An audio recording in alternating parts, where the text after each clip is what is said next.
Hello and welcome back everyone, we Weeb Online, and today I'm gonna continue the story What If Naruto Met a Broken Minato Part 4. If you enjoyed this video, please give it a big thumbs up, and to watch more videos like this, subscribe to my channel and turn that bell notification on so you never miss an upload. Now wasting no more time, let's begin.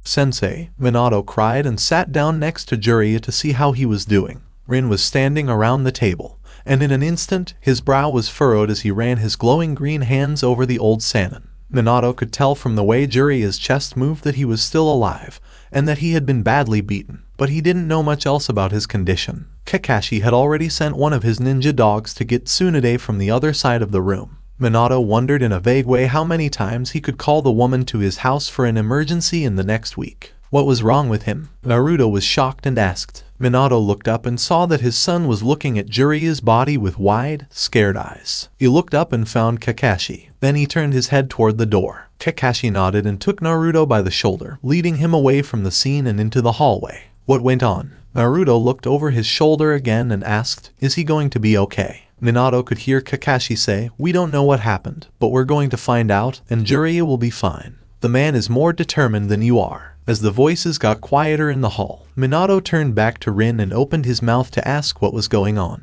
Rin stopped him, though, by talking without looking up from what she was doing. Even though blood was dripping onto the floor, he has several broken ribs, a cracked sternum, some internal bleeding, a concussion, and many cuts and bruises. I'm trying to stop the internal bleeding, but the damage is pretty bad. Her voice was tight with focus, which was a big change from the bright laughter that had been in it just minutes before. "Sensei, how could this have happened?" "I don't know," Minato said with a hard, determined look on his face. He thought right away of the man with the Rinnegan, whom they had seen through the mirror the last time they turned it on. If he was as strong as Jiraiya said, he could do something like this. But there was no way to know for sure that the same man was still alive in this world, so it was just a guess. They could only hope that Jiraiya would get well enough to wake up and tell them who had hurt him. Minato would figure out what was going on even if that didn't happen. But Kakashi told me to find out, so I will. Tsunade got there quickly and didn't say anything about being called to the Hokage's house again. She didn't bother to tell anyone anything. She pushed the table and chairs away, sending them crashing into the wall in the far corner. Then she sat down next to her friend, her green hands already lit up and looking at him from the top of his head to the middle of his body. "Most of the internal bleeding has stopped," Rin said, putting her attention on Jiraiya's lower torso. Tsunade gave a grunt and focused on his chest. Minato looked at what was going on and felt his anger rising. It looked a lot like how Kushina had looked when she died, tired from having a baby, in pain from having the Kyuubi ripped out of her, and covered in her own blood. When Kushina and Naruto died, he had already lost his family. He swore he wouldn't lose it again. Tsunade looked down at Jiraiya's bloody chest and scowled. "Damn it, Minato, if you can't control yourself, get the hell out of here." Minato blinked in surprise and clenched his chakra. He took his eyes off Jiraiya quickly and ran out the door. The medical nin had to concentrate, and he couldn't risk taking their attention away. He took a deep breath in the hallway and turned to look back at the kitchen door. Half of him still wished he was in the room so he could see how his mentor was doing, and the other half was glad to be away from the nightmare scene. Is he going to be okay? Naruto pulled on Minato's sleeve to get his attention and asked, "What's up?" Minato took his eyes off the door and looked down. Naruto looked at him with wide eyes and a pale face. Minato turned the boy around and led him down the hall, away from where Tsunade and Rin were talking quickly. Kakashi went after them and said something about checking the perimeter before he faded into the background. Minato said, "Jiraiya will be fine." In spite of his own doubts, he tried hard to sound reassuring. "Tsunade will make him better, then you can tell him everything you did to trick Kakashi-kun." Naruto didn't look like he believed it, and Minato couldn't say he was wrong. He'd heard about the time Tsunade caught the old pervert peeping, but he'd never seen his sensei in such bad shape. But that was different. No matter what Jiraiya did, Tsunade would never beat him hard enough to kill him for sure, or even try to kill him. Whoever beat Jiraiya this time was most likely trying to kill him. Minato grabbed Naruto's shoulder and looked back toward the kitchen as he said, "Jiraiya is strong. He wouldn't let something like this get the best of him." Minato wasn't sure if he was talking to help Naruto or to help himself. Minato shook himself and looked for something to get Naruto's attention away from him. If he was lucky, he would get them to stop thinking about the kitchen and the drama that was going on inside. Minato jumped on his first idea and asked, "Did you know that he's your godfather?" Naruto looked up at Minato for the first time since he had left the kitchen. "My godfather? What's the meaning of that?" Minato slid down the wall and sat down on the ground. Naruto sat down next to the little boy and put his arm around him. In some ways, a godfather is like an adopted parent. They should take care of you and teach you like your real parents. So, Jiraiya is like a second dad. The thought made Naruto's face scrunch up. When he heard it said that way, Minato wasn't sure he liked it either. Minato looked down at Naruto and said, well, more like an uncle who you shouldn't listen to half the time, at least when it comes to women, money, or alcohol. He was sorry that they were talking about this. What do you know? Before you do anything Jiraiya tells you, you should check with me first. When Naruto agreed, he did so with a serious face. He is a creepy old man. Minato laughed, letting out some of the stress that had been building up inside him. That's okay to say again. He quickly hugged Naruto and squeezed his shoulders. The boy smiled at the act, but his smile went away as a thoughtful look came over his face. What's that? Minato asked. Naruto looked at his hands before looking back up at Minato and saying, Rin said something earlier. She said I was like my mother. I was interested in her. When Minato looked down at his son, he wished that Kushina was still there, even if it was just because he wouldn't be able to handle those big blue eyes. She would have been a much better person to tell kids what to do. Minato was too easy to melt. Minato took a deep breath and then looked past the far wall. Your mother's name was Uzumaki Kushina. She was my life's love. Minato got stuck and didn't know what to say. After so many years, this was harder than he thought it would be, especially since he had already come to terms with his child's death and never thought he'd have to talk about it. Have you got a photo? After a while, Naruto asked why Minato didn't say anything else. Minato nodded. He had a lot of pictures that were all hidden so he couldn't see them or find them by accident. Come on. He moved to the stairs by pushing himself up off the floor. The picture box that was closest to him was in his office. He put them in a back corner under a shelf, like they were some kind of illegal goods. He didn't want to throw them away, but he didn't want to look at them either. The shelf was hidden from view by stacks of scrolls and books, just like the box of pictures. Both had to be dug up, and as each layer of documents was removed, it was like going back in time. Naruto hovered behind him and turned his head to look around the room. Minato thought that the only 2 times the boy had been in the room, he had been too busy to notice it. The first time, he had been setting a trap, and the second time, he had been yelled at for setting a trap. Minato didn't mind that Naruto looked around as long as the boy didn't touch anything that could hurt him. Minato's fingers finally touched a dusty cardboard box after he reached back farther than he thought he had to. He tried hard for a few seconds, his fingers fumbling around for the box. He touched it, but couldn't pull it closer. Someone's finger caught on a tear in the corner of the cardboard and pulled it a little bit closer. From there, he had a better grip on it and was able to pull the box into the light. The dust on the lid was matte and thick from being there for a long time. Minato hoped that the things inside weren't broken. It had been 8 years since he had dug up these memories, and they weren't in the best place to keep them safe. He turned around and put his back against the bookshelf behind him as he sat down on the floor. He patted the floor next to him and asked Naruto to sit down in a quiet way. Naruto dropped to the ground and looked with great interest at the box in Minato's hands. They just looked at it for a long time. After so long, Minato wasn't sure if she should open the box. Naruto was impatiently twitching as he watched. The boy looked down at the box and reached out to touch the lid. Minato didn't think for long before putting the box on Naruto's lap.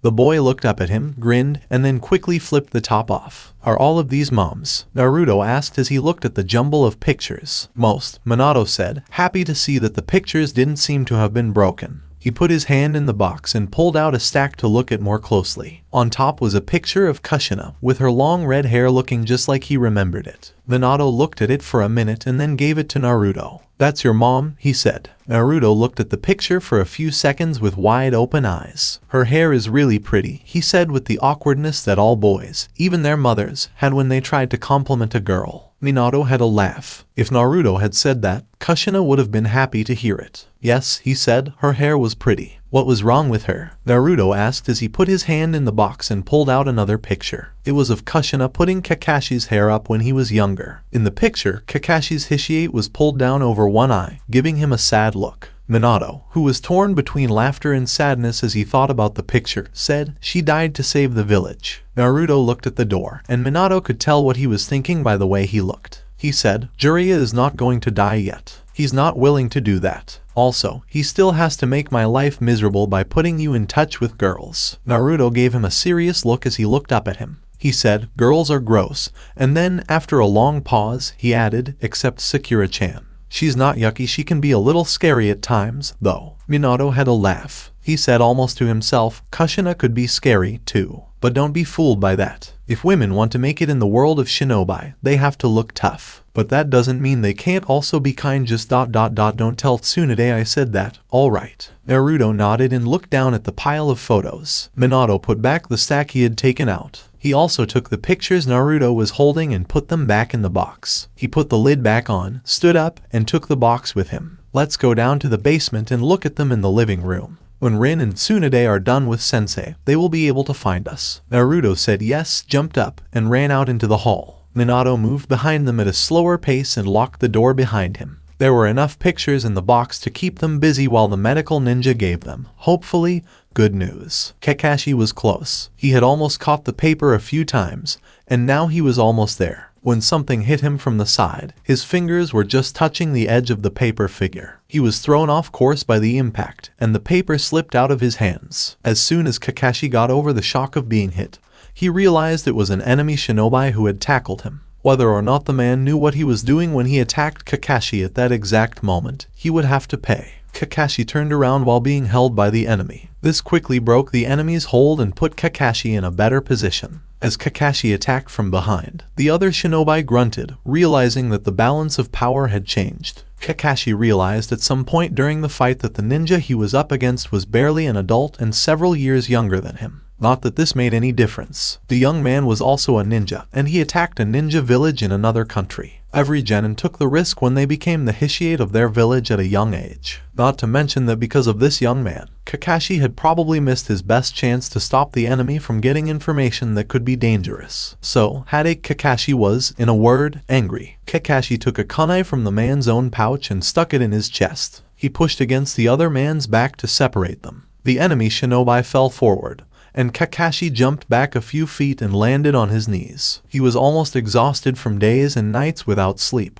but he was desperate to finish the fight and get back to the chase. When his opponent turned, Kakashi jumped forward and thrust his kunai through the man's heart. He did this by putting a little lightning chakra into his blade. Kakashi didn't waste a step as he turned around and went back to look for the paper, but he felt cold in his stomach. Too much time had passed. Even though the fight was only a few seconds long, it cost him a lot of time and energy. Now, he didn't know how he could catch up to it before it reached the Hokage Tower, which towered over the rubble around him. As if to prove his point, Kakashi's legs suddenly gave out under his weight, causing him to fall over. He fell to the ground like a rock and landed on his hands and knees, panting as he felt the weakness of having used up all of his chakra. Kakashi swore and looked up just in time to see the white piece of paper go through the window of a tower. He hit the ground with his fist, and it was only because he felt weak that his hand didn't get hurt. He'd lost. Kakashi couldn't believe he'd failed and couldn't accept it. He had to be able to do something else. Kakashi rolled over onto his back with a groan. He could feel blackness coming closer to his eyes, but he stayed awake through sheer willpower. When he looked around, he saw that several walls and concrete slabs that had fallen over in the street had made an overhang. It was low to the ground and out of sight of nosy people. Kakashi dragged himself to the cover by gritting his teeth and rolling under the rubble with the last of his strength. Before the shadows closed in and the world went dark and quiet, the last thing he remembered was stopping against the inside corner. Pain looked over the paper message that Conan had given him. He looked carefully at every line and picture. Their spy had given up his life to get this information, and he didn't want it to be for nothing. He wasn't worried about losing a person, but he was sad to lose a good source of information. But if the information was enough, the benefit would be more than worth the cost. Pain could tell from a quick look that a lot of the information given was not true. But in this kind of trap, a skilled shinobi hid true information among the false. You just had to look closely to find it. After all, spies could usually smell a trap if the bait didn't make sense, but mixing truth with lies could make a trap so sweet that even flies would fall into it. The hard part was figuring out which one was which. When Konoha looked at the information, it was clear that he didn't know that Pain had two other sources he could use. He had a piece of a scroll in front of him. It was too small to be useful on its own, but when he put it together with what he had learned recently, it helped him tell fact from fiction in several places. Then, Pain had his own thoughts based on the short time he had seen the mirror turn on. It was both more and less useful than the broken pieces of metal he had found before. The chakra paths gave a lot of information about how the mirror worked, but they were just raw data. To make connections between the raw chakra paths, the notes he'd written down, and the set of polished information that his spy stole, he had to think about it and, in some cases, make logical leaps. Chakra paths could tell how much chakra was needed for a technique, but not the exact hand signs or seals used in a technique. It was a general plan with no specifics. Based on the information in front of him, Pain thought he could open the portal himself and maybe send over chakra, but he still couldn't send or bring physical objects through. In theory, he could bring the Kyuubi to the other side of the mirror and drain its chakra through the mirror, but that wasn't a good idea. There was no place to store the huge amount of chakra right away, and more importantly, they couldn't be sure they'd be in charge of the other end of the portal for as long as it took to drain all of the chakra. No, the best thing to do would be to bring the Kyuubi's container back through and keep him safe until it was time to get the Biju out. That meant figuring out how to bring things from the other side that were solid and alive. Pain knew he could figure out a way to do it with the information he had and some testing on his own, but it would take time, and they were running out of it because the Iwa forces were still being pushed back and his faction had lost an advantage when their spy was caught. Pain got a blank sheet of paper and drew the symbols he thought would make the mirror work. He had seen the other Hokage start the sequence to turn off, which gave him a good place to start the sequence to turn on. He used that information as a starting point and put it together with what he had already learned. Using what was left of the Hokage's private library as well as other sources, he started to think about a way to move things from one place to another. After thinking about it for hours, he came up with a possible solution. On paper, it looked like it could work, but it was just a theory and a flawed one at that. He was at a point in his experiments where he needed to find something useful to do next. Pain got up from the old desk of the Hokage and went into the hallway. He made his way through the broken and wrecked hallways, down the half-ruined stairs, and into the tower's lower levels. When the two guards by the mirror room saw who it was, they didn't say anything and just let him go. The room with the mirror was just as messy as it was when they first broke in, but the mirror itself had been cleaned and freed of any trash. It stood there, a mirror of the broken world around it, without a scratch from the Sandame's traps or protections. Pain looked at it again, this time looking at the whole surface and the floor around it. He tried something new by sending a surge of chakra through the crystal. The same thing happened as before. He took a step back and started making the first hand signs he thought might open the portal. When dealing with the mirror, it was important to keep the chakras in balance. For such a big crystal to work, a lot of chakra had to be sent through it, but any change in the amount of power could break the glass, so the person using it had to be very careful and follow a specific set of signs. The crystal flashed and buzzed with vibrations, but the light went out almost as soon as it came on and the crystal went back to being blank and still. Pain tried a second possible hand sign sequence, then a third, and then a fourth. The flashes of light got brighter and lasted longer, and there was a humming sound in the room. On the fourth try, he thought he saw moving shadows in the glass that weren't in his room. Pain carefully thought about each sign, its position, the sign that came before it, and the sign that came after it. This time, he tried to look at the combination with fresh eyes, without making any assumptions based on his previous attempts. Pain got to the bottom of the problems by questioning his own reasoning at each step. In the end, he was pretty sure that the problem was probably with the last two signs. He switched them to a more stable set and went over the symbols again. This time, the mirror flashed as if the sun were shining on it. When the light faded all the way to the bottom of the mirror and went out, he was looking at a similar room in the lower levels of the tower, but it was also a completely different room. The room that was shown in the mirror was clean and whole. An ANBU guard stood in front of the mirror with his katana drawn. The ANBU stood ready for anything and asked, "Who are you?" Pain didn't even try to answer. Instead, he took out a scroll and started drawing a more accurate chakra diagram of the looking glass that was turned on. After he was done, he moved closer to the glass and put a finger on it. He sent a small amount of chakra into the glass and watched what happened. The mirror was solid, like a window that was shut. The barrier that kept people from going from one world to the other was made up of both chakra and the physical parts of the crystal. To send or bring something through it, he would have to get rid of both of the barriers. Pain took a step back and went through the hand signals to turn off the mirror when he was happy. It took 2 tries because he had to slightly change his first patterns, but now he understood how the mirror worked much better. Pain turned away from the mirror while holding a scroll. He had to do more work. Minato looked at the young ninja in front of him. Uchiha Itachi was one of the few people left in his clan who still worked. Several years ago, an argument within the Uchiha clan turned into something that could only be called civil war. Tensions between the clan and the village, which go back to the time of the Shodai Hokage, caused the Uchiha to disagree about whether they should stay with the village or go their own way. In the end, the question of secession turned family members against each other. The Proud clan didn't want the rest of the village to know about their fight, so they tried to solve the problem on their own.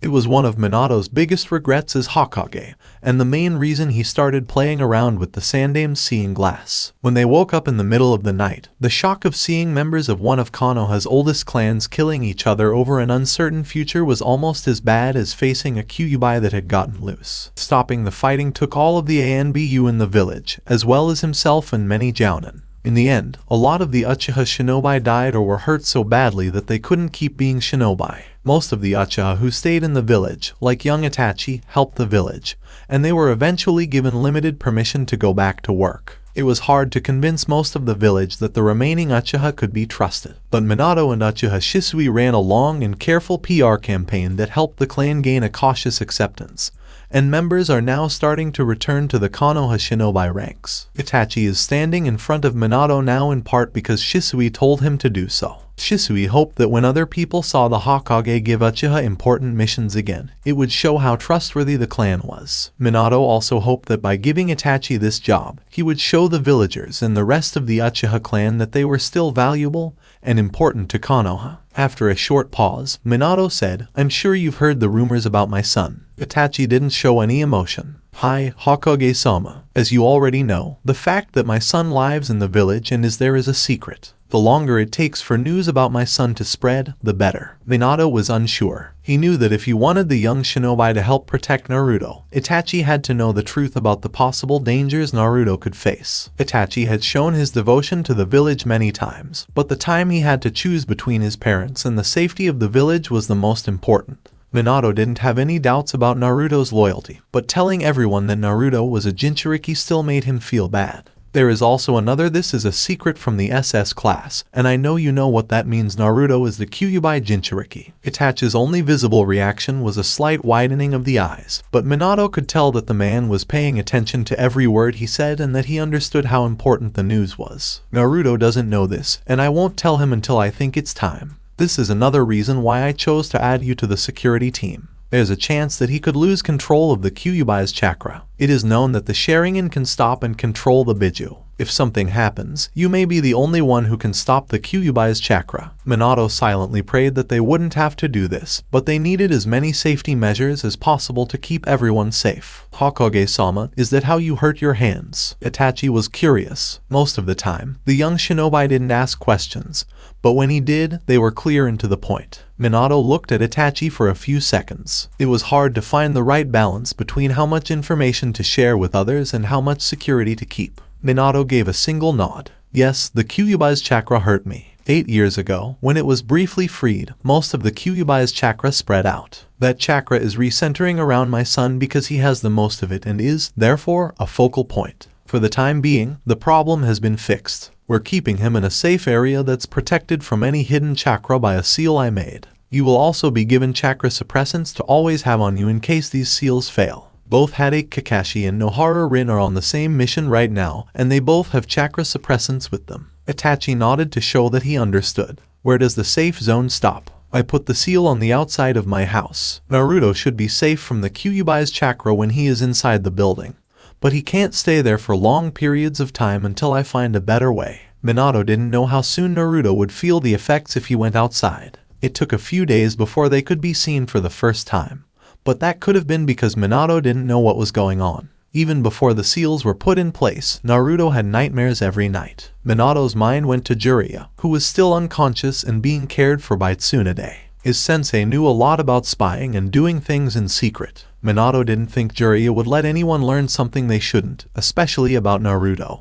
But they didn't know what had happened to him yet, so they had to be careful. There's also a chance that people from other villages will try to get Naruto for the Kyuubi. "I don't think I need to tell you how important this mission is," Minato said, and he looked like he was dead serious. "You must always be ready for danger, whether it comes from your ward or from something they do." "I understand, Hokage-sama," Itachi said. His face was emotionless, but his eyes were filled with drive. Minato knew Itachi had a lot on his shoulders between rebuilding the clan's trust and protecting the village and what was left of his family. He would do whatever it took to do his job. Minato gave a satisfied nod. He reached into his desk and took out a scroll that had been sealed. When you get to the house, give this to Kakashi. Oh, and watch out for traps. Naruto likes to put them in places that are hard to get to. Itachi didn't say anything, and Minato tried to imagine how the serious young ninja would react if he opened a cabinet door and got confetti in his face.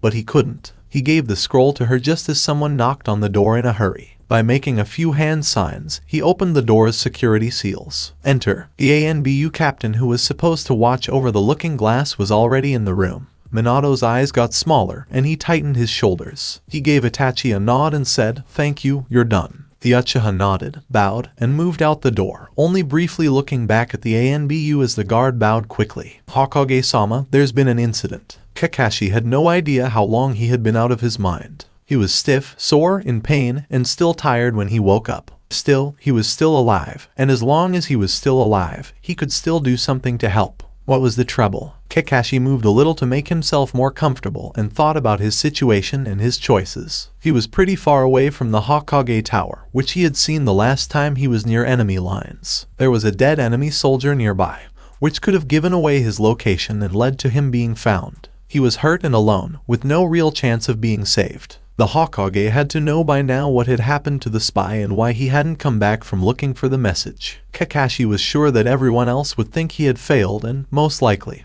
been killed, and that the enemy had gotten the information in the distraction scroll. Kakashi didn't know what the immediate effects of the leak would be. The original information on the scroll had been changed so that it could be used in this situation. But, as the Hokage said, there were enough truthful parts to make it still dangerous, especially if the enemy had access to another source of information. Their goal was to catch Naruto in the end. Overall, the war effort wasn't in danger right away, and the operation could even be seen as a success since they had caught the spy.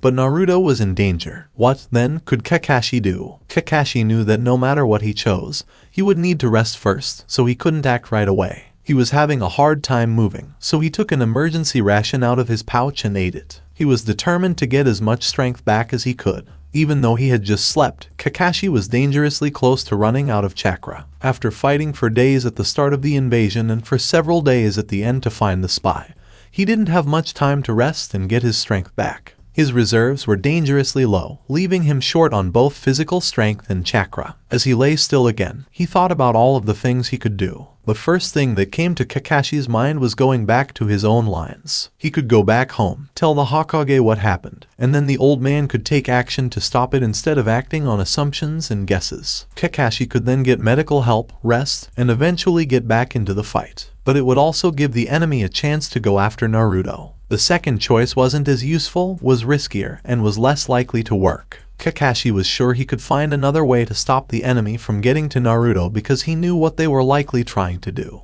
Getting the information about how to find the boy was only the first step. Even if Kakashi hadn't been able to stop the enemy from getting the information, the mission's main goal was to catch the spy and keep Naruto safe. They had caught the spy, so all he had to do was make sure Naruto was safe by making it hard for the enemy to reach Naruto in any other way. If Kakashi chose the second option, he would have to stay behind enemy lines, even go deeper into enemy territory, and sneak into the Hokage Tower, which was held by the enemy and was fortified. It would keep him from getting the medical care and rest he needs, and he would likely die as a result. But if he was able to do it, Naruto would be safe. Kakashi crunched down on another emergency ration to get ready for what was coming. He picked up his canteen, took a few sips, and thought about the pros and cons of trying to sleep. He knew there was only one way to stop the enemy from reaching Naruto, and it would take everything he had to do it. No one would be able to get to Naruto if he destroyed the gateway. Even though there would be no way to bring the boy back to their side, if it kept Naruto safe, it might be the best thing to do. When he was ready, he would go out again, this time to destroy the Hokage's looking glass. And he hasn't been back. Sarutobi nodded, clamping his jaw down on his pipe.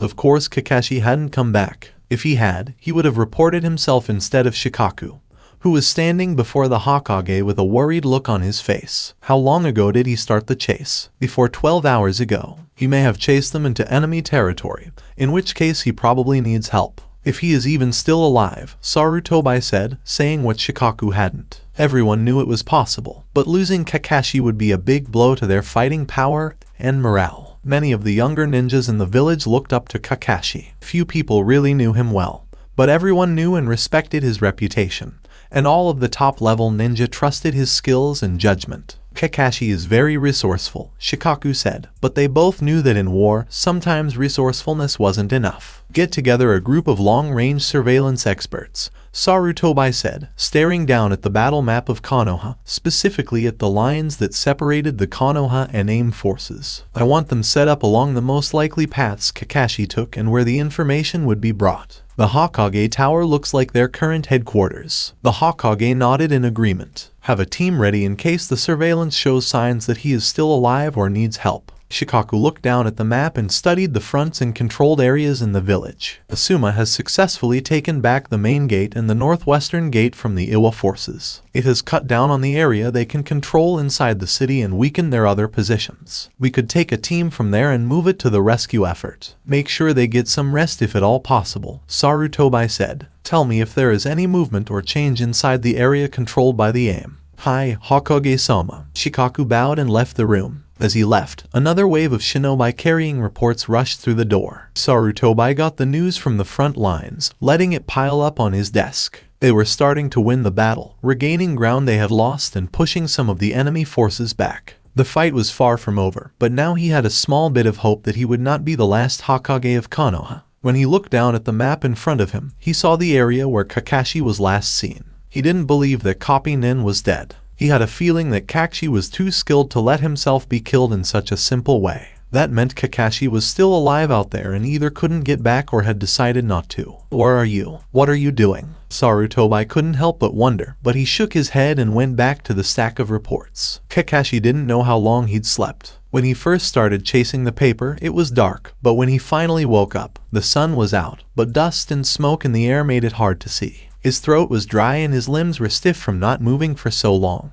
The only good thing he could say about his condition was that he didn't feel quite as tired anymore. He hadn't planned to sleep so long, but if it gave him a little more energy, it was well worth it. Kakashi grimaced at himself and pulled out a soldier pill. He'd been relying on them too much in the last week. It wasn't healthy to take so many in such a short amount of time.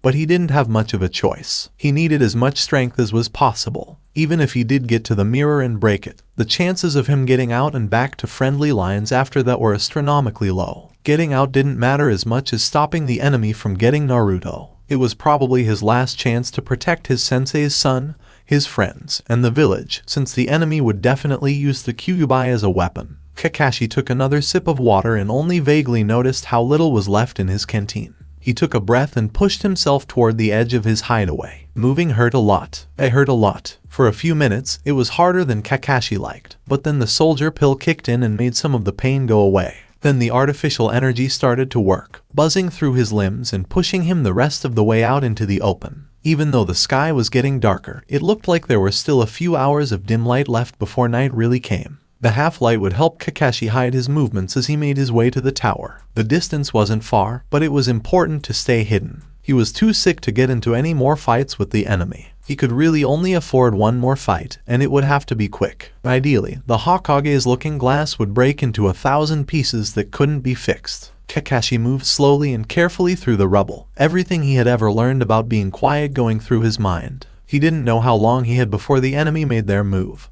But rushing into the situation without thinking would probably kill him. Kakashi dodged a group of aimnin by getting low. It wasn't tough. They sat in a circle around a small cooking fire propped up in the street by pieces of a building that had fallen down. One person snored with his head tilted back and his mouth open, while a red-stained bandage was wrapped around his forehead. The other three didn't look much more awake, either. Dirty white bandages were tied around their limbs, and their heads were bent down between their slumped shoulders. The long battle was tiring for both sides, Kakashi thought as he moved on. He had to admit to himself that one good thing about being so far behind enemy lines was that they didn't expect to find a Konoha nin and didn't look for one. As he walked toward the broken entrance to the Hokage Tower, the thought gave him a little bit of comfort. At this point, the only thing he had going for him was surprise. Pain unrolled the seal for Konan as she stepped closer and looked at his detailed work with a trained eye. The Kunoichi wasn't as good at Fuinjutsu as he was, and he wasn't at the level he knew their sensei had reached. But he never kept anything from Konan, and having a second set of eyes was always helpful. "This is the seal you designed," Konan said, more as a statement than a question. Her eyes moved over the wide sheet of paper. It took up most of the room. It was spread out on the floor and wrinkled along the walls where the furniture had been moved. Pain looked over his own work, scanning for mistakes and trying to think of what could go wrong with the untested seal. It's not the original that the Hokage made. Even with the information I had, I wasn't able to recreate his seal. But in theory it should work. There were hints about the original seal in the information sent by their spy, but there was no full example. He thought that the part of the seal he found in the destroyed scroll was a prototype of the seal, but he had no way of knowing what the finished seal looked like. The seal in front of them was based on the partial seal, but it was mostly Pain's own design. Pain was sure that the original had been simpler and less complicated, but he didn't have the time to make it better. The first time you opened the portal, your hand was tilted. The Hokage in that world will be on guard, set up defenses, Conan warned her as she walked around the seal, touching parts of it as she looked at different parts. Pain gave a small nod, just a tip of the head, to show that he understood. It was necessary to find the information needed for the seal. Conan was right, though. It would make the next step of the plan that much harder. It would be like storming a fortress's front gate instead of sneaking in through the back door. We will need a way to get past any defenses they put up. We know that our opponent is the Yondaime. His skills are Fuinjustu and speed. He'll put a containment barrier around the area, Conan said,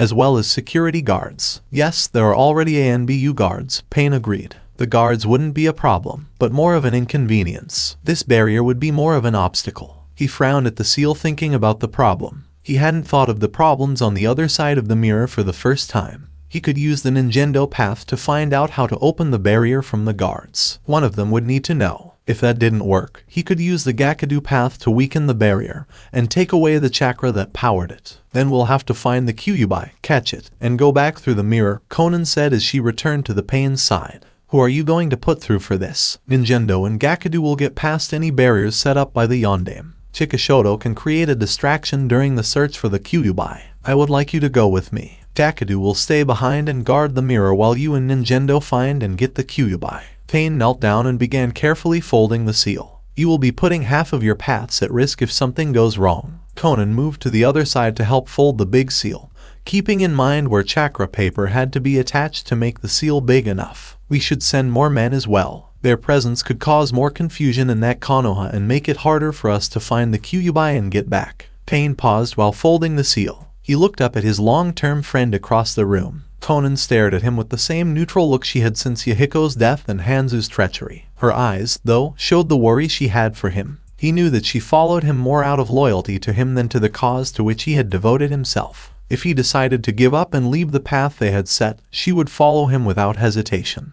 If anything were to happen to her, he wouldn't be able to take it. Sending more men, even though they probably wouldn't help or even make it back to their original world, could increase Conan's chances of staying safe and getting the Kyuubi. He could replace any bodies he lost along the way, but Conan, his last friend, was too important to risk needlessly. Very well, he said, turning back to the half-folded seal. Jiraiya gasped, waking up to a world of pain and an intense moment of panic. For a moment, he couldn't remember where he was or what had happened or was happening. All he could remember was how badly he wanted to get away, to get back to Konoha. He needed to warn Minato that. Jiraiya. That was Tsunade's voice. She sounded tired, relieved, and worried all at once. What? Jiraiya fought against the blinding light that hit his eyes. Bits of memories were coming back to him, but they weren't connected and didn't make sense to him. Don't worry, you are safe. I'll get you something to make you feel better. Tsunade made him feel better. She moved away from the bed as she spoke. You got hurt on a mission to watch over Angakure. All of a sudden, everything was back where it should be, like a lock where all of the tumblers fall back into place. He tried to get up, but he fell back down to the bed with a groan.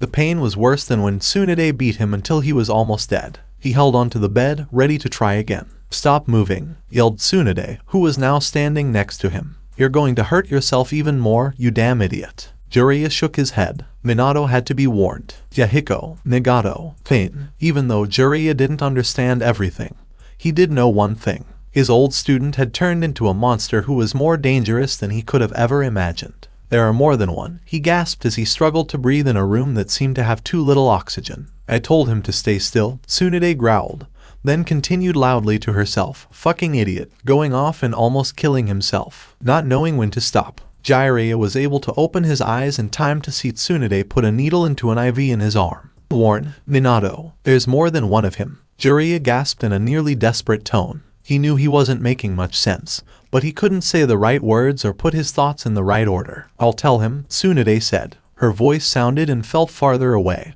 and so did the pain. You just rest a few more hours. The end of the world won't happen then. The last thing Jiraiya could remember thinking was that he hoped she was right. Naruto gave the new guard who was staying in the house a sideways look. It was easy to have Kakashi and Rin there because they seemed more like brothers and sisters than babysitters or guards. However, the new guy, Itachi, was only there for one reason: duty. Itachi had to be there because it was his job to make sure everything was safe and secure. He didn't care about anything else, let alone having fun. Itachi was very serious and kind of scary. Naruto had never really met a Uchiha before, except for that jerk Sasuke in his class, and now they were all gone to the other Konoha. Naruto wasn't sure what to do when he saw the man who was now guarding him. Naruto tried to forget that the shinobi was in the room by looking down at the open book on his lap. Instead, he turned the page and looked at the pictures for what must have been the 10th time that day. It was a photo album that Minato gave him right before she left for work. Naruto was too interested in his new ability to pay attention. When his dad gave him the album, it was empty.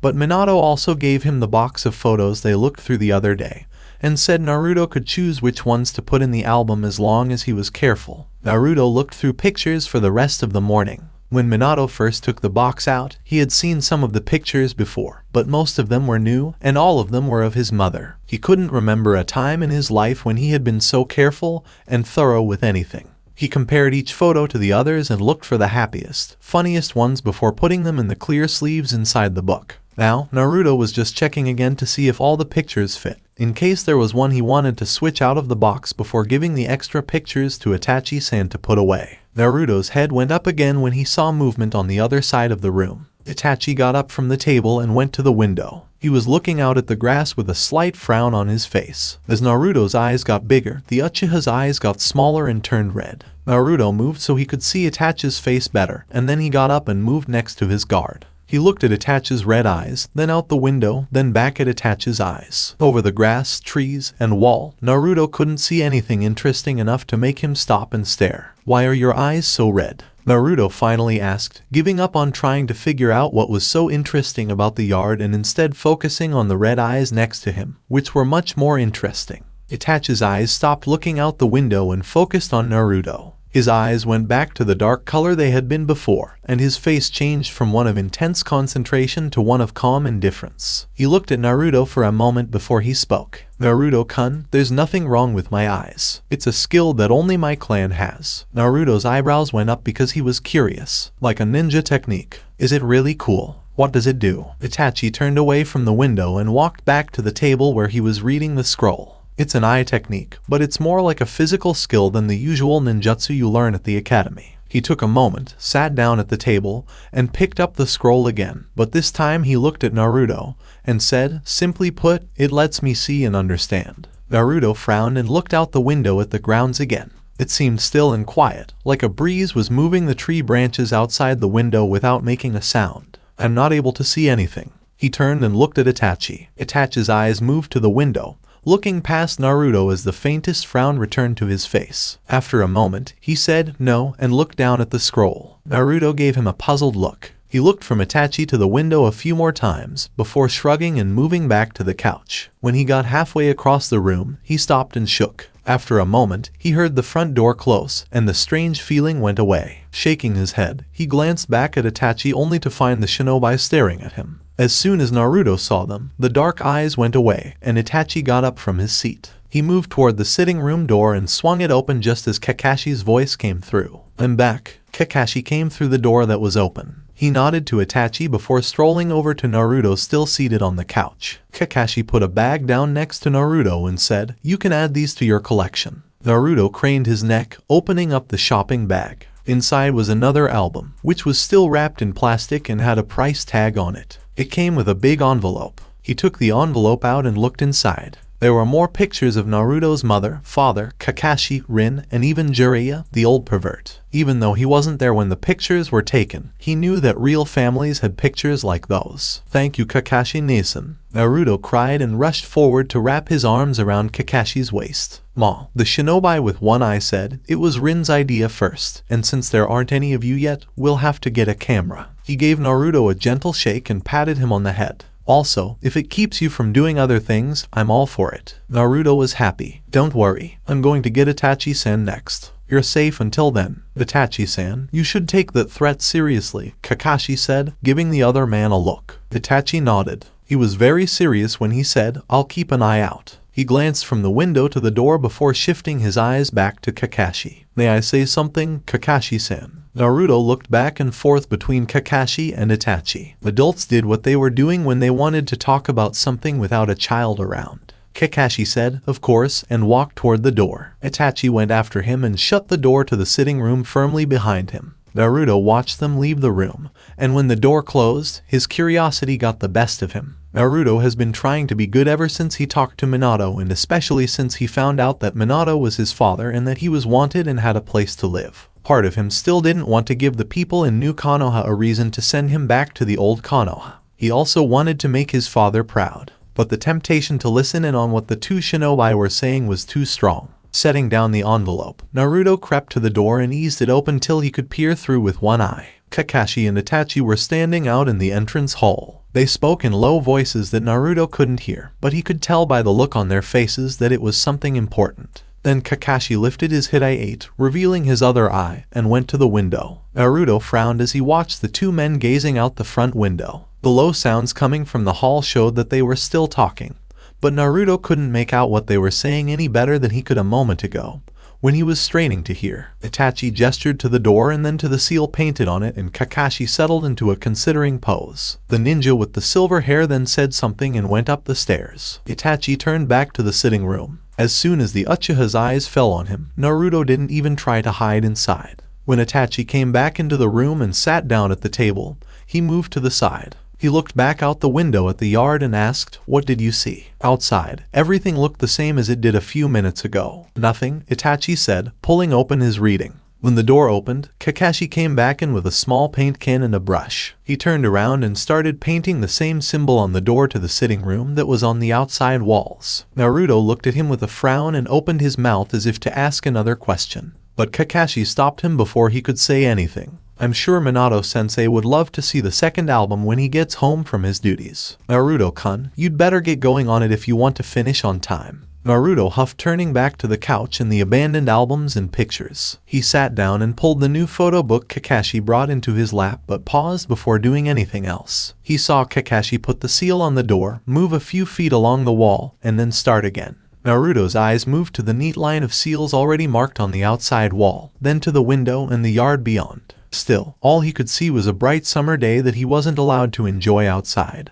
But there was something else. This time, Naruto's small shiver had nothing to do with the front door opening. The tower was in a bad shape. Kakashi cringed as he crept through the halls and thought about how many repairs they would have to make to get the building back to how it used to be, if that was even possible. Then there were the stark reminders of the fierce fight over the important landmark. Blood was smeared all over the walls and floors in thick splotches that had turned black from time and dust. Some of the blood was probably from Konoha ninjas who had fought to defend the halls until they were finally told to leave and fell back. Kakashi moved from shadow to shadow, straining every sense and analyzing every disturbance. Moving through the building was much more difficult than the grounds outside. There were more people in here, and there wasn't much room to hide. He thought about using a transformation technique, but he didn't have enough chakra to waste it. He'd taken another soldier pill once inside the building, fully expecting to eventually get into a fight at some point inside the tower. So far, he had been lucky and he was getting close to the goal. Slipping into the staircase leading to the lowest levels, Kakashi increased his speed.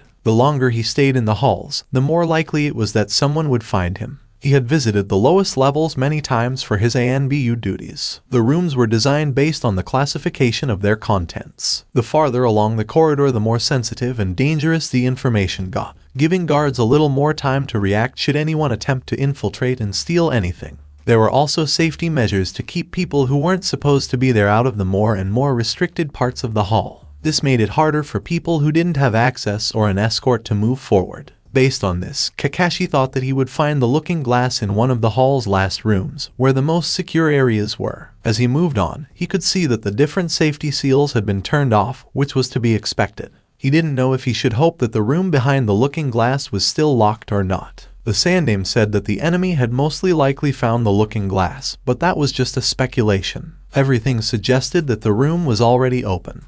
But Kakashi quickly thought about what he would do if the looking glass hadn't been broken yet. He could either leave or break into the room and destroy it anyway. A big part of him told him to destroy it no matter what, but he didn't make a final choice until he knew for sure. Coming to the end of the hall, Kakashi was glad he didn't waste the effort worrying about the room not being opened. From a long way down the hallway, he could see the big hole in the wall. There was a light, too, and voices. The light coming from the hole cast two long shadows on either side of the corridor, which Kakashi used to get closer. The voices were soft and almost impossible to tell apart. Kakashi would have only been able to pick out a few words in the best of circumstances, but it was not the best circumstances and Kakashi couldn't make out anything. Kakashi crept up to the door, staying in the dark corners and smothering any chakra that the people in the room might have picked up. He was already tired, so he was glad he had taken one more soldier pill before sneaking into the tower. It gave his limbs a jittery energy that wasn't good for him in the long run.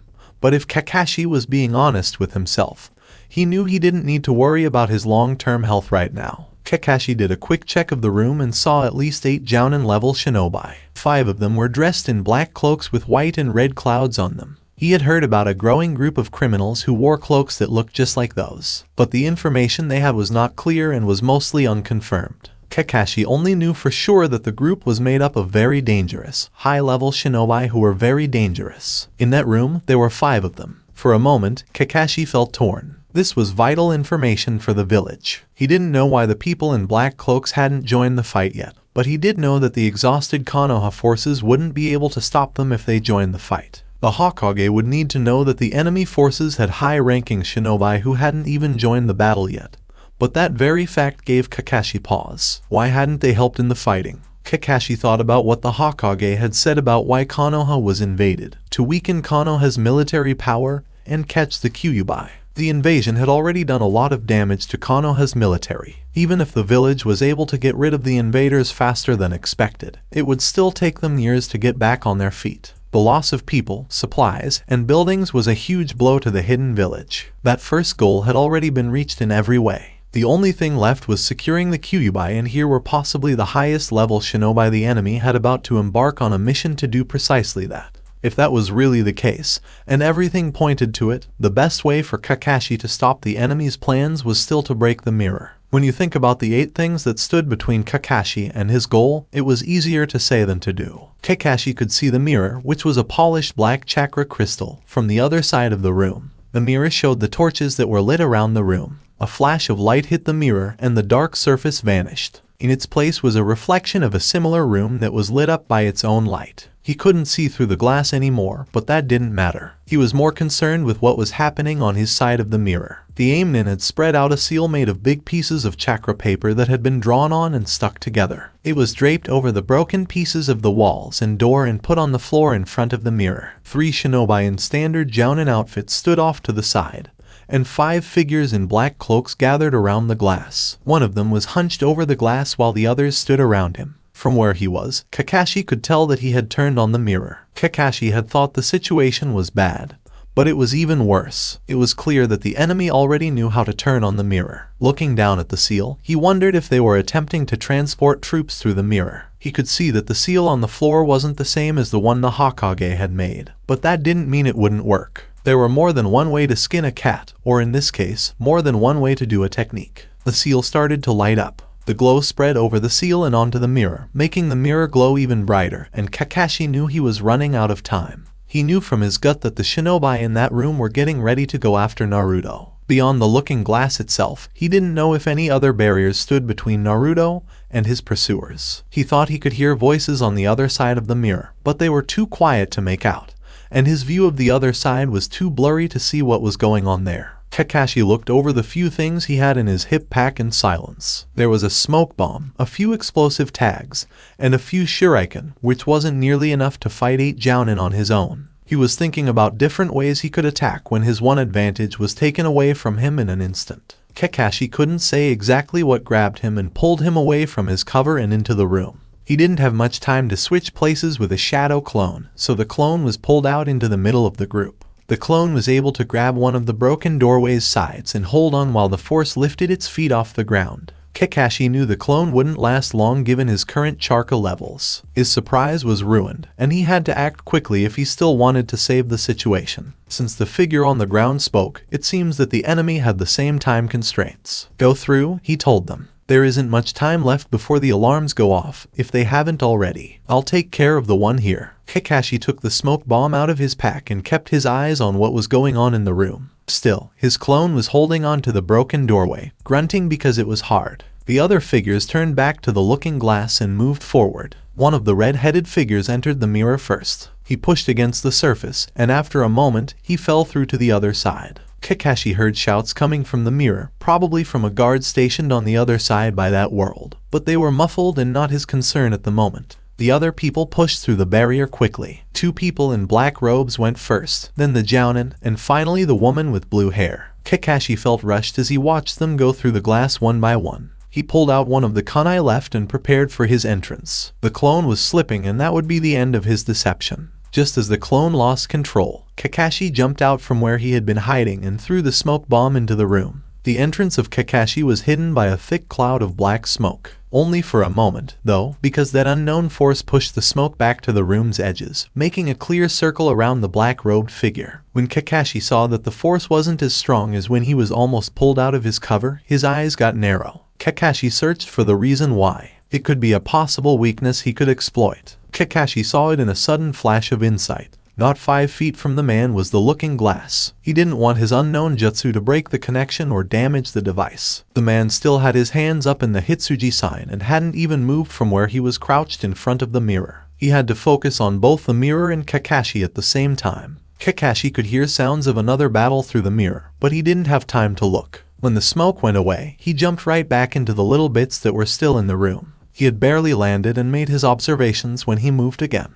He darted toward the mirror, throwing his kunai at the man and pulling out a second. He still had 2 kunai in his pouch. Kakashi threw the second kunai just as the man pushed away his first. The man caught the second kunai without moving and with one hand still in the ram sign. Kakashi could see what was going on. Maybe the man had to wait a while before he could use his power again. But there wasn't any time to think about it. As soon as the man got hold of the kunai, he pointed it at Kakashi again and it shot forward. Kakashi moved sideways, intending to take advantage of a possible recovery time his opponent had. He leapt toward the mirror, charging a hand with Chidori. He would cut right through the middle of the mirror and hope that the shinobi who had already gotten through could be stopped by the defenders on the other side. But either he was wrong about the recovery time or it was too short to use, because Kakashi wasn't even halfway to the looking glass before he was pulled off his feet and dragged toward the man. Before he could even turn and look, a sharp pain cut through him. Kakashi attacked, partly in response and partly as a counterattack. His Chidori was already in his hand. He cut up through whatever had impaled him and into his opponent's shoulder. Kakashi fell back, and it was hard for him to breathe and stay on his feet. He looked down and saw the thick metal rod sticking out of his middle. It made him feel uneasy. He couldn't think clearly enough to guess what damage it had done or what organs it had hit. He was having a hard time just keeping his vision from going black and the world from falling over. His back hit a wall, giving him a painful shock and making him gasp for air. He desperately tried to use some leverage to push himself upright as he noticed the rage in the man's eyes before him. Kakashi dimly realized his opponent had strange, rippled eyes,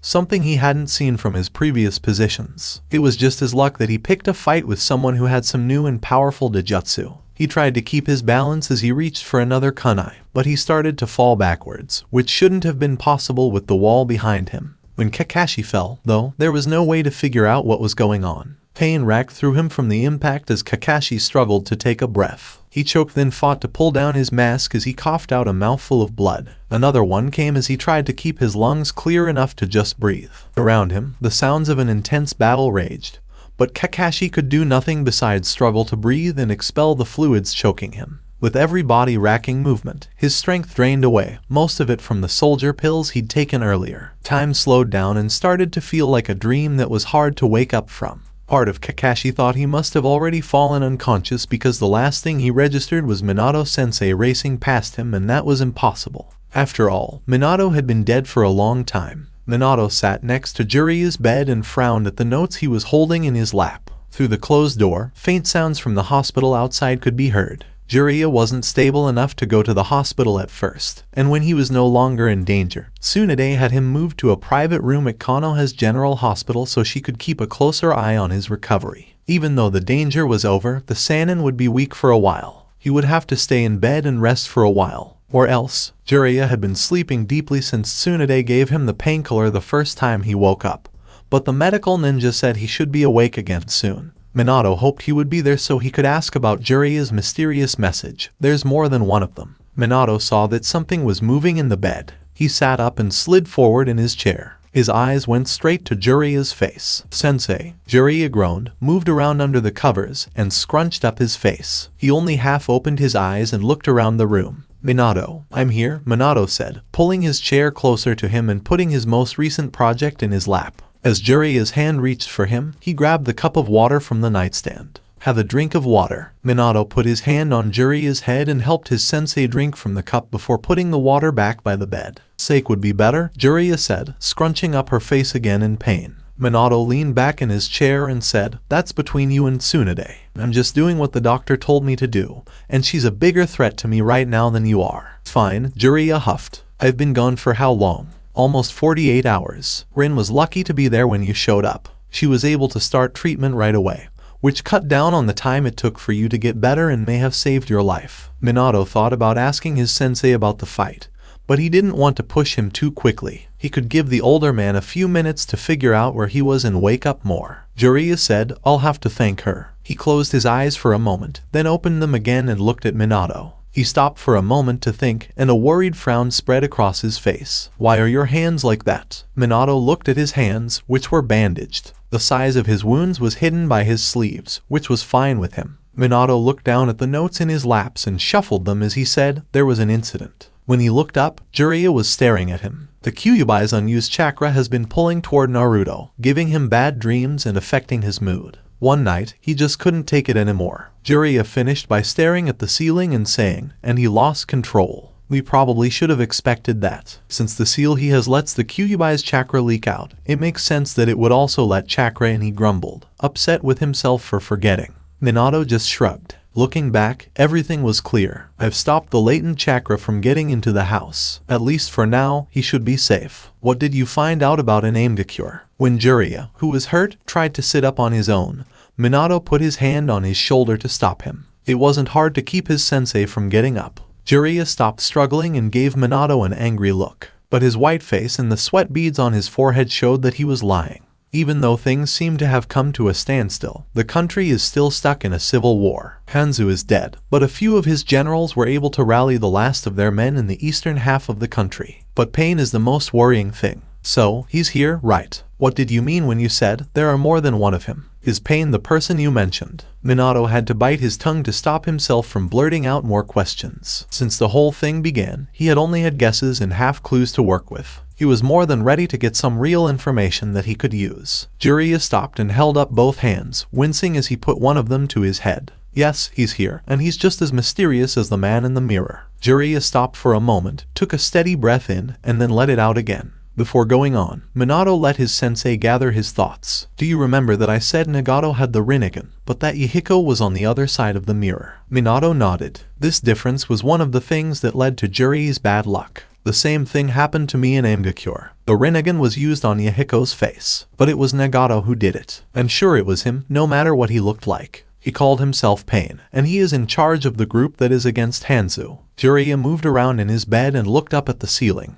Was he as strong as you thought he would be? Minato asked because he wanted to know who they would be fighting. His sensei nodded and grimaced as he thought about it. I didn't expect him to be as strong as he was. I had to turn on my wise mode just to have a chance he wasn't just one person. Minato felt a wave of fear wash over him. He held onto the chair's arms for a moment, feeling the pain of the burns that were still in his palms. Jiraiya was beaten while using his senjutsu skills, and he was almost killed. Minato didn't expect to face someone that strong while his hands were still hurt. You mean there's more than one of him? Jiraiya shook his head, and his white hair fell all over his face. How he had more than one body, I don't know. They were not identical. Even though they were all different, they all had red hair, piercings, and the Rinnegan. I've never seen anything like it before. Minato ruffled his hair with his hand. What he was hearing didn't make him happy at all. Did you see any problems? Is there anything we could use in a fight? Jiraiya put his hands over his eyes and rubbed them. He was quiet for a while, with his eyes shut and a deep frown on his face. Their vision was connected, he said slowly as he thought back on things. Since they could see what the other was seeing,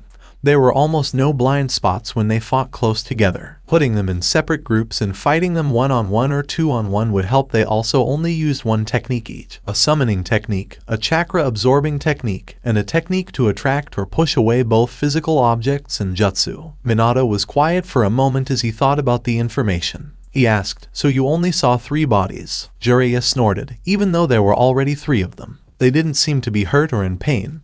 They worked perfectly together, and there's no way to know if there are more bodies or not. As he moved to a new spot, he grunted in pain. Jiraiya looked back at Minato and then at the pile of papers and notebooks on his lap. "What is it?" Jiraiya pointed to the papers in Minato's hands and asked, "What are those?" Minato looked down at his most recent work, but he was still thinking about what he had learned about Ingakure and pain. "It's a backup plan, a stop for the mirror in case something goes wrong. This seal should mess up the chakra paths and break the link right away." Minato took the papers and flipped through them while slouching in his chair. He touched his face with his hand and let out a deep sigh. "I'm not sure what that will do to the mirror itself, though. It could make the crystal useless, making it impossible to get in touch with that other world again." Jiraiya looked at him for a moment with tired, half-closed eyes before speaking Minato's thoughts. "And you can't decide whether that's good or bad." Minato said, "No," and rubbed his head. When he took his hand away, his blonde hair stood up in a messier way than usual. "We know that the pain we saw in the mirror also exists in our world's Ingakure." Minato pointed to Jiraiya's body on the bed and said, "As you have shown, he is very dangerous and hostile. We also know that he was dangerous and determined enough in that other world to attack Konoha. Does he want to do the same thing in this world? The mirror could give you a lot of information, but it could also hurt you. Right now, we know they can turn on the mirror, but we don't know if they can go through. From what we knew, only the Sandaime could do that, but that's not a sure thing." Minato stopped talking and looked down at the floor with a frown, his elbows on the chair arms and his hands on his chin. In the corner of his eye, he could see Jiraiya watching him. His sensei didn't say anything. Instead, he just looked sad as he watched the Hokage struggle with his responsibilities. "I'm glad I went through the looking glass, if only because I now have Naruto, but I've also made the village very dangerous. I'm still putting it in danger. Am I allowed to be so self-centered?" At last, Jiraiya put out a shaking hand and put it on Mintao's knee. "Minato-chan," he said, making Minato look up at him. Minato's mind went back to when he was young and had just left the academy. He didn't know about the problems and heartbreak he would face. Then the moment was over, and he was back in his seat, looking at his injured, bedridden sensei and feeling old, tired, and worried. "You couldn't have known that this would happen, and now that it has, you're doing the best you can. No one can ask anything more of you. No matter what your many fans say, you're not God. You're just a man doing the best you can with what you have." Before going on, Jiraiya took a moment to let his message sink in. "Don't tell yourself that you shouldn't be trying to find happiness. You deserve it just as much as anyone else, and you've already given up enough." Minato thought quietly for a moment about what Jiraiya had said. The last 8 years of his life had been so tied to the village that it was hard to see why anything else or any other part of him should come first. But maybe he didn't have to choose between the 2 options. Naruto and the village both needed to be safe. He would just have to figure out how to protect both at the same time. What does it mean that pain opens the mirror from his side? The silence was broken by Jiraiya's question. Minato sighed and was glad for the change of subject, but he wished they could have talked about something less stressful. The ANBU guard said that the mirror was turned on the other day. On the other side was pain. He didn't say or try anything. He just watched for a few minutes and then turned off the mirror. "He's learning fast," Jiraiya grunted as he struggled to get himself more upright. But Minato stopped him again. Jiraiya grimaced but lay still. "This new seal you have, then, is a last-ditch effort." Minato nodded and then turned back to his papers. Jiraiya put out a shaky hand and said, "Let me see." "Oh no." Minato shook his head and pulled the papers closer to his chest. "If I let you stress out, Tsunade will take my head. Since you're resting, you're not working." Jiraiya grumbled, "I'm going to go crazy if I just lie here all day." But he quickly put his hand back on the bed. "Maybe I'll put some seals around the room and have Naruto play with you. He can talk for hours about ramen and how the miso pork flavor is different in Japan and the US. Minato watched as Jiraiya's tired eyes blinked and moved around the room. "But I think you'll spend most of your time sleeping." Jiraiya stifled a yawn as she said, "Not likely. Minato gave a nod. Sleep. You can't help anyone if you don't give yourself time to rest and get better. Jiraiya grumbled, just as pushy as Tsunade, but his eyes were already closed and his voice was slurred as he fell asleep. Minato waited a moment to make sure his sensei was really asleep. Then he quietly got his things together and left the room. He used a side door to get out of the hospital to avoid getting more attention. He was already a little late for lunch, but he started walking the longer way home through the streets. Rin and Kakashi both knew that he was going to stop by to see Jiraiya. They would either keep it for him or save him some leftovers. He had a lot to think about after talking to Jiraiya, so he needed a few extra minutes to clear his mind before going home to see Naruto. Minato hadn't gone more than a block from the hospital when an ANBU showed up next to him. Hokage-sama, they are trying to attack through the mirror. The ANBU said it straight out. Just as she finished speaking, there was a loud explosion that shook the whole village. Minato turned and looked at the tower in the cloud of black smoke rising into the sky. Ice began to form in his chest. In an instant, a huge dog with 3 heads, wings, and a big hole through its nose appeared. As the dog started to run wild, people started to scream and alarms went off. One of the shinobi near him called out, "Hokage-sama," to get orders. Minato didn't bother to look at him because he was still worried about the attack on his village. Jounin will keep the summons, its shinobi, and any other invading forces in check and beat them. Genin will lead the civilians out of the village and to shelters. They shouldn't go into the area right next to where the battle is happening. Chunin will lead evacuations in the middle of the battle and protect the people who are leaving. Minato looked at the ANBU that was still standing next to him, ignoring the high Hokage-samas from the few shinobi around him as they left to carry out his orders and tell others. Of Kakashi, meet me at the tower. Rin and Itachi should stay at the house and watch over Naruto. Make sure they know they should only leave the house if there's no other choice. Then, without waiting to see if anyone replied, he ran to his office. When he got there, the cries of help and sounds of battle were closer. Minato could see damage and broken things in the street when he looked out the window on his way to the door. As he ran out into the hallway, he saw more chaos. Clerks were moving quickly through the hall, securing, sealing, and moving papers. A few people stopped and cheered when they saw him coming. Hokage-sama. Now that Hokage-sama is here, everything will be taken care of. They are in the lower levels, Hokage-sama. Minato ran for the stairs, rushing past everyone without stopping to answer their calls. The floor shook for a second, and dust fell from the ceiling as an explosion went off nearby, followed by a loud roar of anger. Even if the dog was twisted and deformed like the monster he'd seen outside, the sound didn't sound like it was coming from a dog.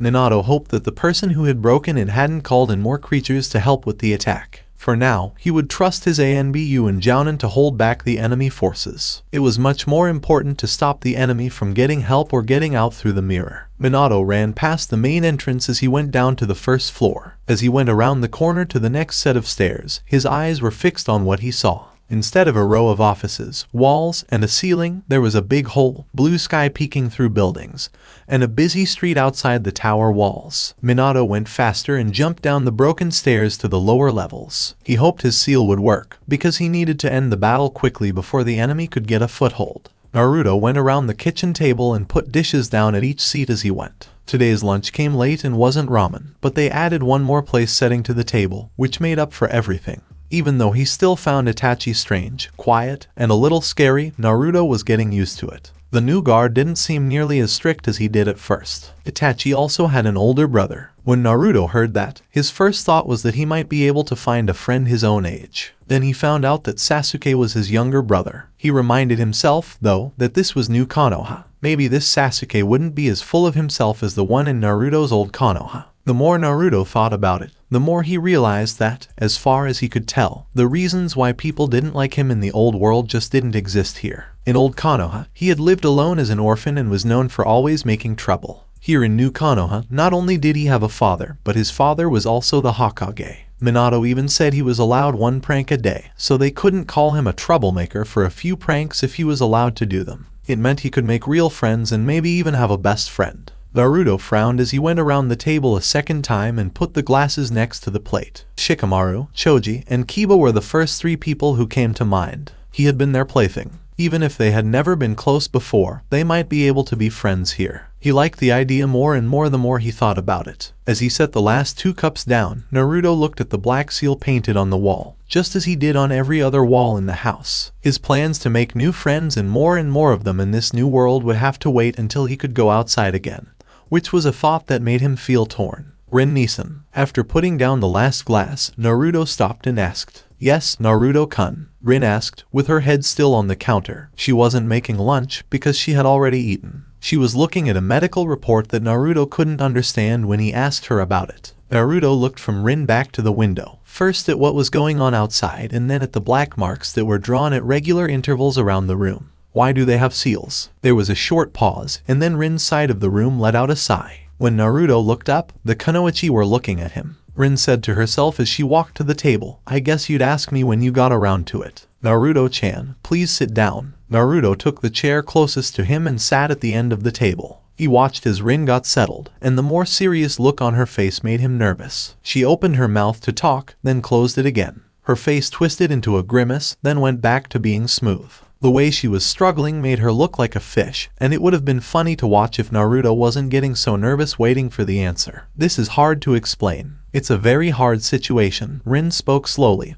her brows furrowed as she looked at the table. She looked at Naruto from above. The easiest way to say it is that they are there to keep us safe. Naruto's scowl got even worse. His first thought was that they were safe in the village, but old Konoha wasn't safe, and he could tell that something outside the house was trying to get in every time the door opened. Is that thing outside being held back? Rin's face scrunched up with worry and puzzlement. What's out there? As he thought, Naruto leaned back in his chair and crossed his arms over his chest. His face was scrunched up. It's hard to say what it is. I can't see what's out there, but I know it's there. I think Itachi-san and Kakashi-san can. But they say they can't see anything either. He put his head down and ran his hands through it. This is so hard to understand. Take it easy, Naruto-chan. Rin tipped Naruto's chin up gently so that he could look at her again. All of this will be figured out. Now just say whatever you can. I have no idea, Naruto said, putting his arms out. It's more of an emotion than anything else, like something is waiting outside to get in. But nothing is there. Rin thought for a moment and opened her mouth to say something, but a loud explosion from outside stopped her. Her mouth shut right away, and her eyes went straight to the window behind the blonde. Naruto jumped at the sound and turned around in his seat to look. In the distance, he could see smoke curling up over trees and roofs. Rin jumped up and slid her chair across the floor, knocking it over in her haste. In the next second, she was at the window. She turned around and grabbed Naruto's arm, pulling him out of his chair and toward the door. Come on, let's get you someplace more secure. The basement has a safe place to hide. What's happening? Naruto asked with his eyes still on the window as Rin pulled him quickly out of the kitchen. The fast pace down the hall and being pulled by the arm made him think of something. But it slipped away. Along with the growing fear in his stomach, he started to feel like he was in a strange place. There was a constant knocking sound, and he felt like he didn't belong there. I'm not sure what it is, but I don't like it. Rin hurried them both into the entrance hall, but stopped when they almost ran into Itachi. Itachi-san, are both of you okay? Itachi looked at them both and then looked out the window. More sounds of damage came in through the door and walls from outside. Naruto tightened his grip on Rin's hand, feeling more and more like he had been there before. He didn't even have time to hear Rin's answer before the door opened and an ANBU walked into the hall. The ANBU just said, enemies have come through the mirror. Kakashi is on his way there already. You should stay here and watch. Naruto-kun, Hokage-sama said that you shouldn't leave the house unless you have to. Rin said yes, and her eyes and face hardened in a way that Naruto had never seen her do before. She tightened her grip on his hand, which calmed some of Naruto's fear, but not all of it. Itachi said, we understand, and his face looked as serious as it could get. With a nod, the ANBU turned around and went back out the door. As the door closed on its own, Naruto shook and put one arm around his stomach. He couldn't tell if it was his own panic or if the feeling from before was worse. Itachi took a few quick steps to the door and locked it. Another loud crash came from outside and shook the ground and shook the windows. After the sound, there were more explosions, all of which came from the direction of the tower. Naruto could hear Rin say something above him, but he couldn't understand what she said. All of his attention was on what was going on outside, where his eyes were fixed on the door. The village was being attacked, just like when his village was. The louder explosions outside reminded him of the ones in his dreams and of the scary moments right before he left old Konoha. He had a vague idea that Rin was pulling him away from the door and further into the house. Naruto's stomach tightened up with fear, and it got harder and harder for him to breathe. It happened again and again. Naruto did not want it to happen again. Now that he had a place to live, he didn't want to lose it so quickly. The next explosion was coming up soon, way too soon. Everything in the house shook and dust fell from the ceiling. Right after that, there was another explosion that brought down chunks of the ceiling instead of just dust. Naruto jerked away from Rin when he realized that they had stopped moving and Rin was almost crushing his hand.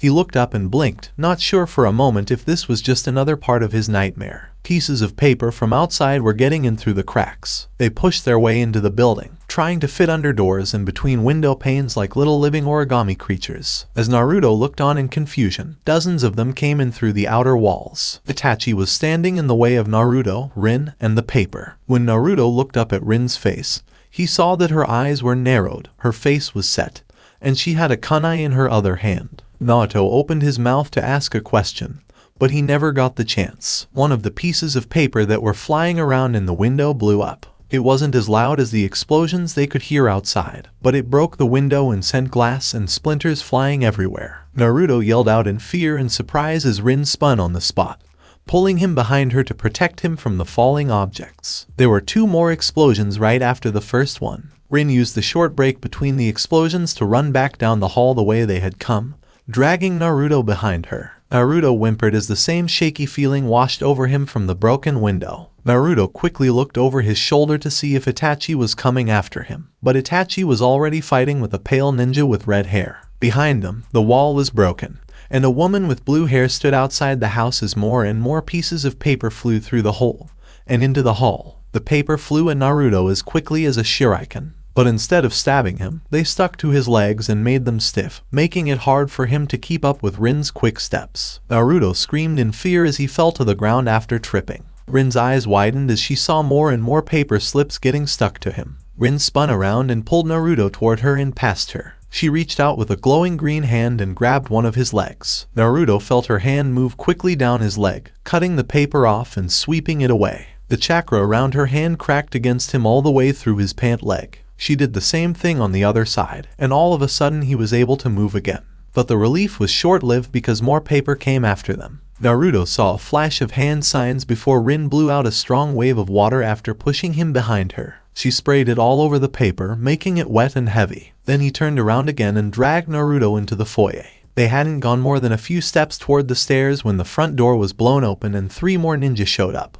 Rin pulled Naruto behind her as she took on the new dangers. When Naruto was pushed, he fell. His legs felt weak as he was hit by a wave of bad feelings that were stronger than ever. It fought against the panic he was already feeling and the flashes of memories from the night the old Konoha was attacked. Rin was fighting against the 3 enemy ninja in front of him, but Naruto didn't notice. He didn't pay attention to the fight or to Rin's call for him to come back. He didn't even notice his own panic when he realized that something from outside was getting into the house and was coming for him. He put his arms around his stomach and curled into himself, hoping against hope that whatever it was would go away. Naruto was brought back to what was going on around him when someone grabbed his shirt and pulled him forward. One of the enemy shinobi pulled him toward the broken and shattered door. It wasn't Rin who was pulling him to safety. As Naruto got closer to the source of the evil force, his limbs began to feel again, and he dug his heels into the ground. He couldn't go outside because something was waiting for him through the holes that had been blasted in the seals. Naruto grabbed the hand of the enemy and tried to pull it out of his shirt. When that didn't work, he bit the arm that was holding him as hard as he could. His attacker yelled in shock and anger, then pulled back and hit Naruto in the head. Naruto saw stars for a moment because of the hit, but it was also because he was being lifted up by the enemy's arm. Naruto, Rin cried out from somewhere,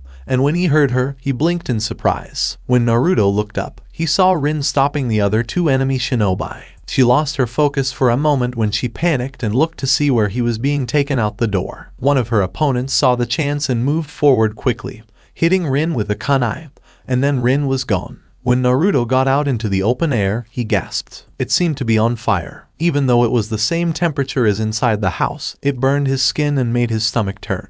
He felt like he was being attacked again in his nightmare, but this time he couldn't see the red mist, he could only feel it, and he couldn't wake up. He writhed and tried to pull away from his kidnapper. He wanted to get back into the house just as much as he wanted to get away from the enemy. Painfully, the arm around him tightened, but Naruto didn't seem to notice. He was too focused on the sharp pain in his stomach. He didn't notice where they were taking him or if the others had followed him out of the house. All he knew was that they were moving. Then the pain mixed with the anger. It started out as something strange, like it was alive and separate from Naruto, but then it took hold of his anger. The force took advantage of his anger about being taken away by hurting his friends, destroying his new home, and attacking his new village. It ate and grew until Naruto couldn't tell the difference between his own anger and the anger coming from somewhere else. It burned him all the way through, not just in his stomach but also down his arms and legs and all over his skin. It was so strong that he forgot about the outside world. He couldn't even hear himself scream before he stopped being able to think straight,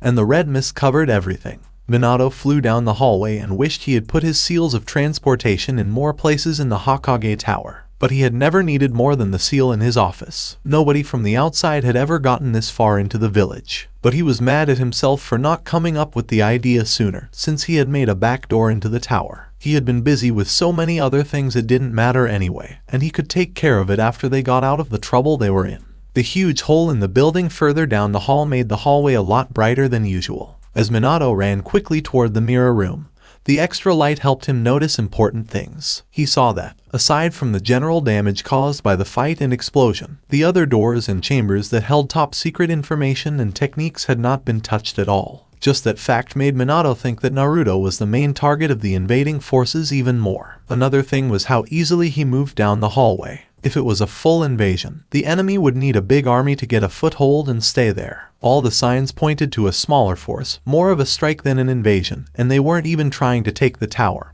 which would have been the best place to start in the city. As Minato got closer, he could already make out the bodies in the rubble, mostly the ANBU who were supposed to guard the mirror. When he got to the end of the broken wall, he sped up and ran into the light that was coming in through the hole. From the corner of his eye and just over the edge of the crater, he could see one of the big invasion summons crash into the village wall. He thought to himself, that must be Tsunade. We can only hope that she doesn't do more damage to the village than the real enemy. Minato kept his mind on the goal he had to reach. One person stood in his way, so he couldn't go straight to the mirror. It was easy to see the red clouds on the black cloak. With a quick movement, Minato had one of his kunai in one hand and a Rasengan in the other. As soon as he was close enough, he threw the kunai, and just before it hit, he flashed to where it was. Minato quickly closed the distance between himself and his opponent, who didn't know what was coming, and thrust the Rasengan forward as hard as he could. Even though his hands were still hurt, he had to force that much chakra through them because he wanted to knock out his opponent with one hit,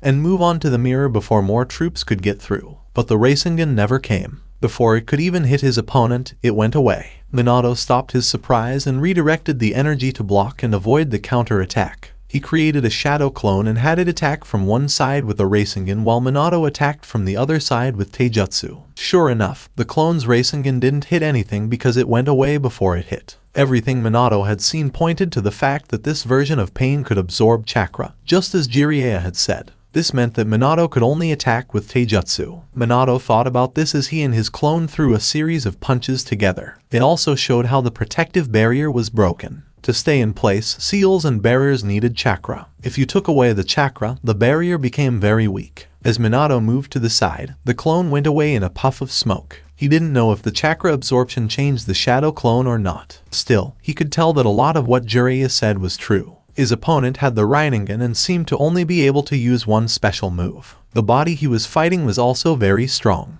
It barely reacted to the blows Minato was able to land. Minato was angry when the pain dodged his attack, which was aimed at the pain's blind spot. As Minato turned away, he quickly looked around and saw the first version of Pain kneeling on the other side of the mirror. From the hallway, a number of kunai flew toward the Pain guarding the gate. Kakashi was right behind them. He had his Chidori in his hand and his Sharingan out as he ran toward the fight. Minato called out, he absorbs chakra, as he took out another special kunai. Their opponent was fast and had 2 sets of eyes, but Minato knew that he could get to the mirror if Kakashi gave him a chance. Minato saw another body fall through the glass and into their world out of the corner of his eye. He had to shut the portal right away, before more enemy troops could come through. Stopping the 2 pains from talking to each other would also give them an advantage over the one that was already in their world. Minato threw his kunai at the mirror and cursed when the pain used one of Kakashi's kunai to knock his own off course. Still, the yellow flash went to it and brought himself closer to their enemy. Minato pushed off the wall and went for the mirror as Kakashi threw a bunch of taijutsu at him. He took a deep breath and sent a strong wind attack at the mirror, sending debris into the air and blocking the other pain's view of the battle. Some of the attack went through the portal and into the world next to it, cutting holes in the other room. This surprised him. Minato fired past the body that had just come through. Even though he was on the ground and bleeding heavily, he didn't think the new person was dangerous. The ninja may have been killed in a battle on the other side. Minato threw the problem out of his mind and slammed his test seal into the mirror. Behind the writing that was spreading across the chakra glass, he could see what was left of the wind attack that had been sent through the crystal. In the room on the other side, a large seal was drawn on paper and spread out on the floor, but the force of his wind attack cut and tore it. Minato could only think that it was how Pain sent troops through the mirror. He hoped that the damage would make it so that the enemy couldn't send anyone else through, even if his seal to shut down the mirror didn't work. Minato didn't need to worry. The image flickered for a moment before going completely black. He took a quick breath of relief. Behind him, a body hit the floor with a thud, and the sounds of battle stopped as suddenly as the mirror had. Minato looked over his shoulder and saw the Pain invaders fall to the ground like puppets. After a short time of silence, he heard a faint cracking sound. Minato saw the source when he looked back over the empty surface. The crack started behind the piece of paper with his new seal on it and went all the way across the mirror's face. It moved all over the place, jumping from a single mark to 3 long cracks that went across the surface. Minato formed a Rasengan in his palm almost without thinking. He was ready to finish the job and put an end to the problems caused by the damn device, but he hesitated. "Sensei." Minato turned around when he heard the call. He still had his Rasengan in one hand as he did so. There, Kakashi, who had just arrived, was badly hurt and unconscious on the ground, and above him was also Kakashi. Minato blinked and took a second to figure out what had just happened. "Damn," he said to himself, and he let the chakra in his hand that was spinning stop. He went back to the mirror and looked at himself again. The mirror had cracks that went from one corner to the other, but it was still whole. The time had passed. If he wanted to send the new Kakashi to his home world, he would have to put up with the thing for a little while longer. Minato kept saying damn over and over as he stared at himself in the mirror. Then he turned to face the latest problem in a situation that was getting worse and worse. How is he doing?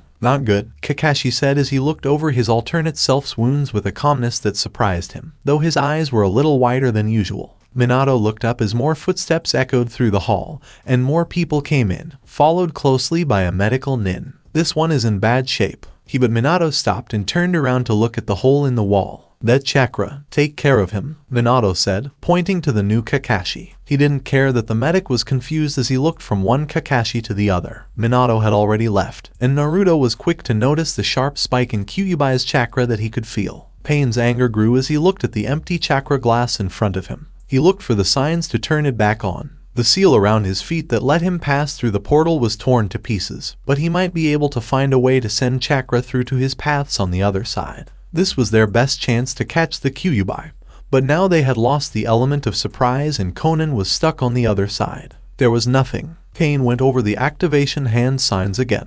He didn't think they would work, but he was getting more and more worried about his last friend who was still stuck in enemy territory. Still, the looking glass was empty, and the cracks on its surface made it hard for him to see himself. Whatever the Yondaime did to break the mirror, there had to be a way to fix it. He couldn't have lost Conan so fast or without much trouble. They had already been through too much, made it through too much, and lost too much. Pain got to his feet and ran to the door, his fists clenched and his body shaking with determination. Pain knew that the plan was risky from the start, but he never thought it would fail so quickly and so completely. As he walked down the dark hallway and back to where he was doing research on the mirror, he went over all the possible reasons why the plan didn't work. The main reason was easy to see. He had not given his opponent enough credit. Yondaime in that world had 8 more years to get better at what he did and learn more. He also would have had more life experiences along the way. No, that Yondaime would not be the same as the one who died fighting Kyuubi. Pain took too much for granted and relied too much on what he had learned and heard about the Yondaime in his own world.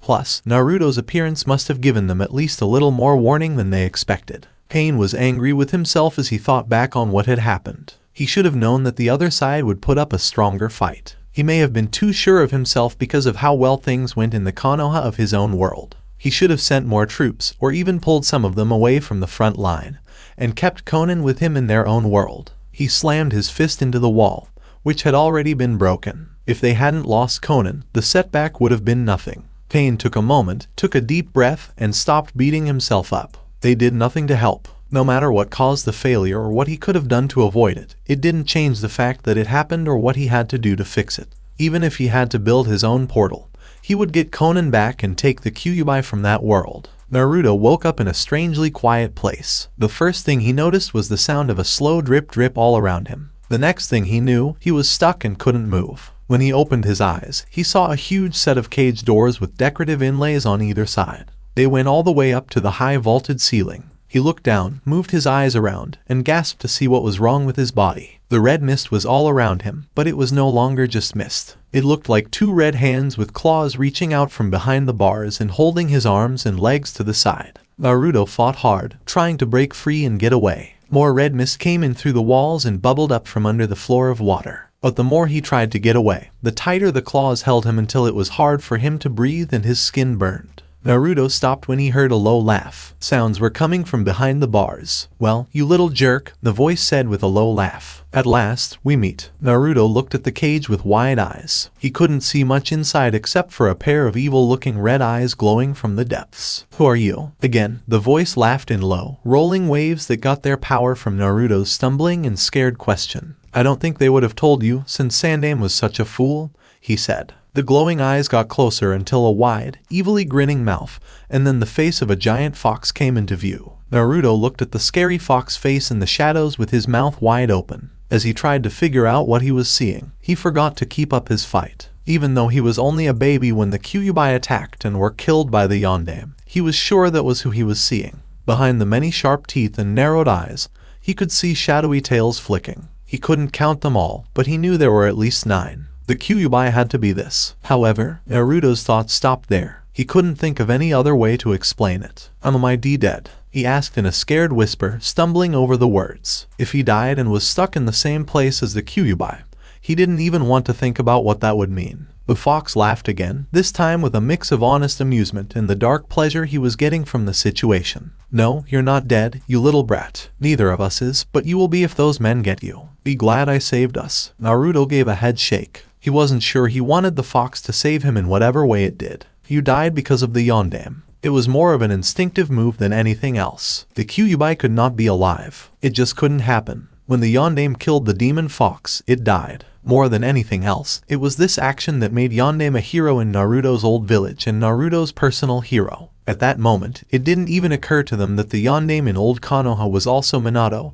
and Naruto's father. As Naruto looked into the angry eyes that were staring at him, all that mattered to him was that the Kyuubi was dead and that the Yondaime had killed it. The fox laughed again, and then it put its head on one paw. "They are supposed to have killed me in this world, too, but look around." The 2 chakra fists wrapped around Naruto's body made it impossible for him to move his head. Instead, he rolled his eyes, which caused them to move around the room. More red mist got in through the walls, and in some places it was so thick that he couldn't see the walls. It went through the bars of the cage and rolled across the floor until it met the chakra hands that were holding Naruto. He whimpered as the hold on him got tighter, if that was even possible. Naruto didn't know what was going on, but he could tell that the red mist and the Kyuubi's chakra were mixing. With each passing second, the fox seemed to get bigger and stronger, and its grip on Naruto got tighter and tighter until he felt like he was made of rock. "That's my chakra," the fox said, looking around the room with pride. "It's coming back to where it belongs." Naruto closed his eyes and wished the scene would go away. He told himself to wake up and get out of the terrible dream. But it wasn't a dream, and Naruto knew that waking up in his bed was not the way to get away from the fox,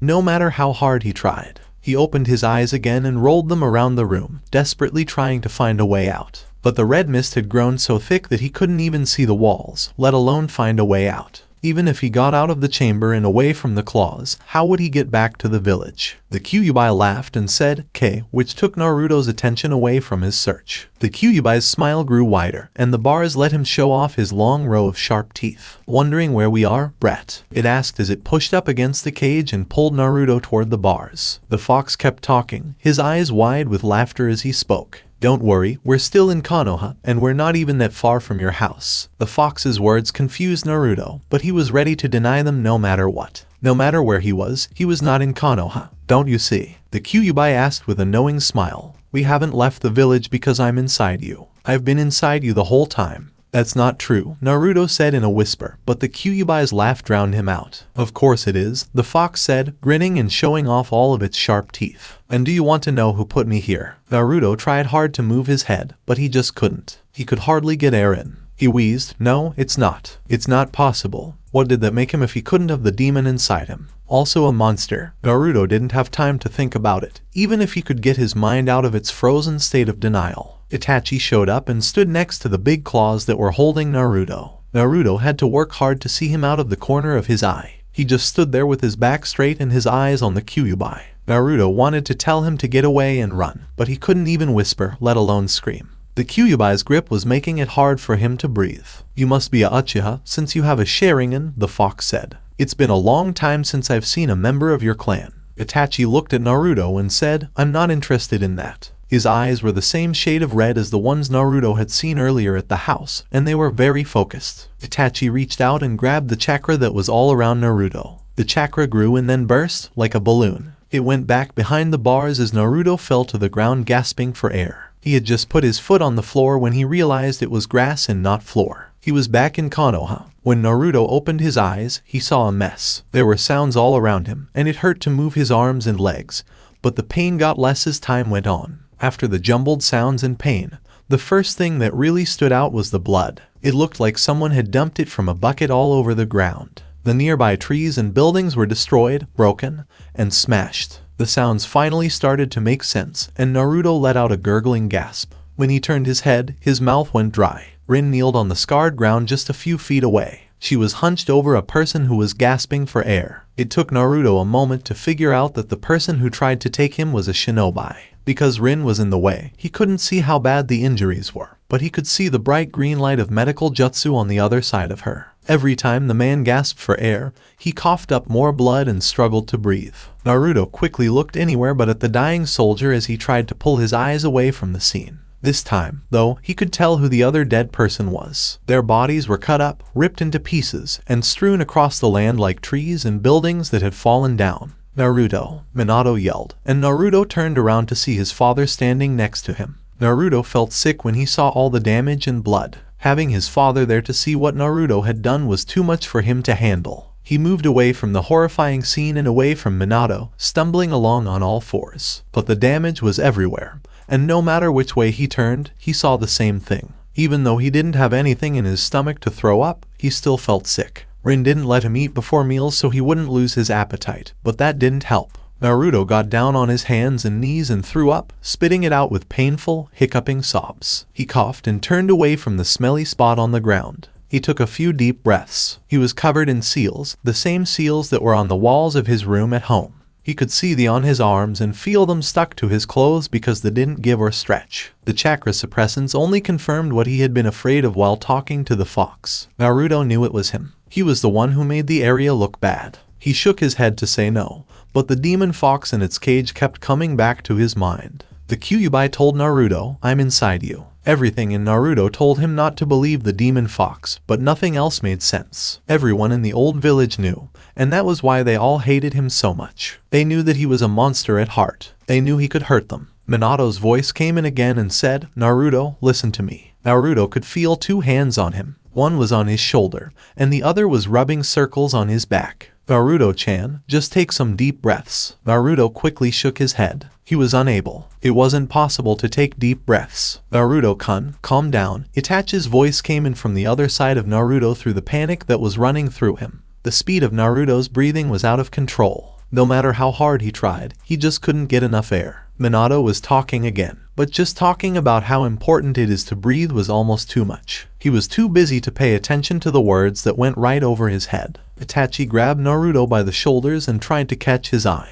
"You need to relax." But Naruto wasn't able to. As he thought about what the Kyuubi had told him, what it meant for his life, and the destruction all around him, his frantic gasps got faster and harder to control. What would Minato say if he knew? The man next to him was trying to comfort and calm him right now, but that would change when he found out the truth. Naruto couldn't stand to be left alone, especially by his only father. Suddenly, he couldn't even get the small amount of air he had been getting before. The air couldn't get past his lips. At the edges of his vision, black spots began to gather. "Naruto-chan." Minato sounded very worried, which made the situation even worse. Itachi grabbed Naruto's chin and pulled it up so he could look Naruto straight in the eyes. Itachi's eyes looked like they were glowing red, and the black spots around the pupil moved around. As Naruto watched them, he felt his own breath slow down. His eyelids also got heavy, and he felt tired all of a sudden. Naruto didn't look away until his eyes got too tired to stay open and he fell asleep in Minato's arms. Minato carried Naruto in his arms. Now that he was sleeping, the boy's face was calm and no longer showed the pain it had just moments before. The illusion of peace was created by Itachi's technique. Minato knew that as soon as Naruto woke up again, the pain, anger,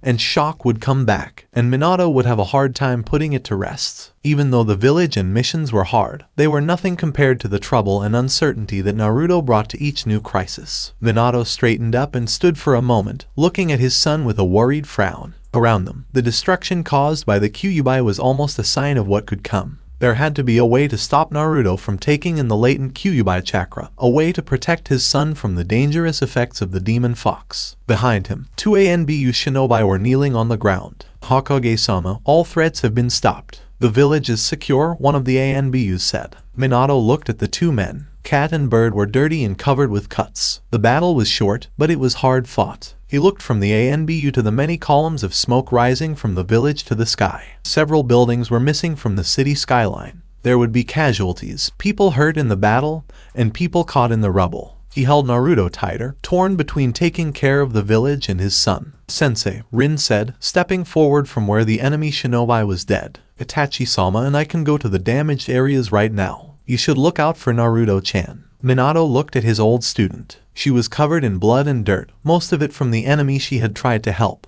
But a large dark spot on her side and a rip in her shirt suggested she might have been hurt. He knew how much she had changed from the shy girl who left the academy, but sometimes she still surprised him. This was one of these times. Naruto-kun will sleep for at least several hours, Itachi said after another moment of silence from the Hokage. Sighing, Minato nodded. Stand down from high alert, he said, giving the immediate instructions he thought would be necessary. People can leave the shelters, but they can't go into damaged areas or buildings until they are deemed safe. Increase the number of patrols around the village by half. All the other shinobi are to help find and save anyone who might be trapped in the wreckage. I'll be over soon to take a look at the damage. Rin nodded. Hi, Hokage-sama, she said. Then she and the three other shinobi disappeared. Minato stood in the stillness. In a few minutes, others would come to get the bodies of the enemy shinobi to study them. The bodies of the dead, especially those of enemies, contained important information. Even if the bodies were cut up like the ones around him, they could still give clues about the enemy and how they do things. Minato took one more look around, sighed, and then sped away to his home. Once he got home, Minato couldn't decide if the damage was worse than he hoped or better than he feared. The house was still standing, and that was all Minato could say. The front door and wall around it were blown open, exposing the front hall to the outside. The broken walls and broken furniture left a lot of trash on the floor. Most of the windows on the first floor were broken, and some on the second floor were broken as well. Minato stepped carefully over the threshold. When more weight was put on the floor, it groaned and creaked in protest, but after a moment, it was quiet again. Down the hallway, he could see more sunlight coming in through the new holes in the wall. Minato found that the hallway was lined with paper scraps, and more were piled up on the floor. A lot of paper scraps were lying in a soggy mess, which Minato thought was probably done by Rin. There were bodies here too, two of them on the floor. Minato immediately recognized Pain by his red hair and piercings. The other person was the dark-haired woman he'd seen in the mirror. Pain's body looked dead, but the woman, whom Jiraiya had called Conan, was only unconscious. Minato glared at the two invaders before moving Naruto in his arms and calling a toad. Gamma Hero appeared in a puff of smoke. He was pale green, and the swords he was just starting to learn to use were strapped to his back. Minato pointed to Pain and Conan in turn as he gave his orders. I need you to take this dead body to the medical examiners and this prisoner to the interrogators. Then, come back here, you'll be watching over my son. The toad took a quick look at the two bodies before nodding, gathering up his charges, and leaving. Minato moved back to the steps. Even though the building had a lot of damage, it didn't look like the damage was structural, it was just cosmetic. Still, he took the stairs slowly, testing each one as he went. The boards creaked and groaned more than usual, but that didn't make him nervous. The second floor looked mostly undamaged. Minato was sure that if he opened the doors to the rooms along the front of the house, there would be damage. But the hall only had a few things out of place, like a moved desk here and a broken vase there, nothing important. He hurried down the hall and stopped for a moment by his office before deciding on Naruto's room. The office was safer against break-ins, but Naruto would probably feel more comfortable in his own room.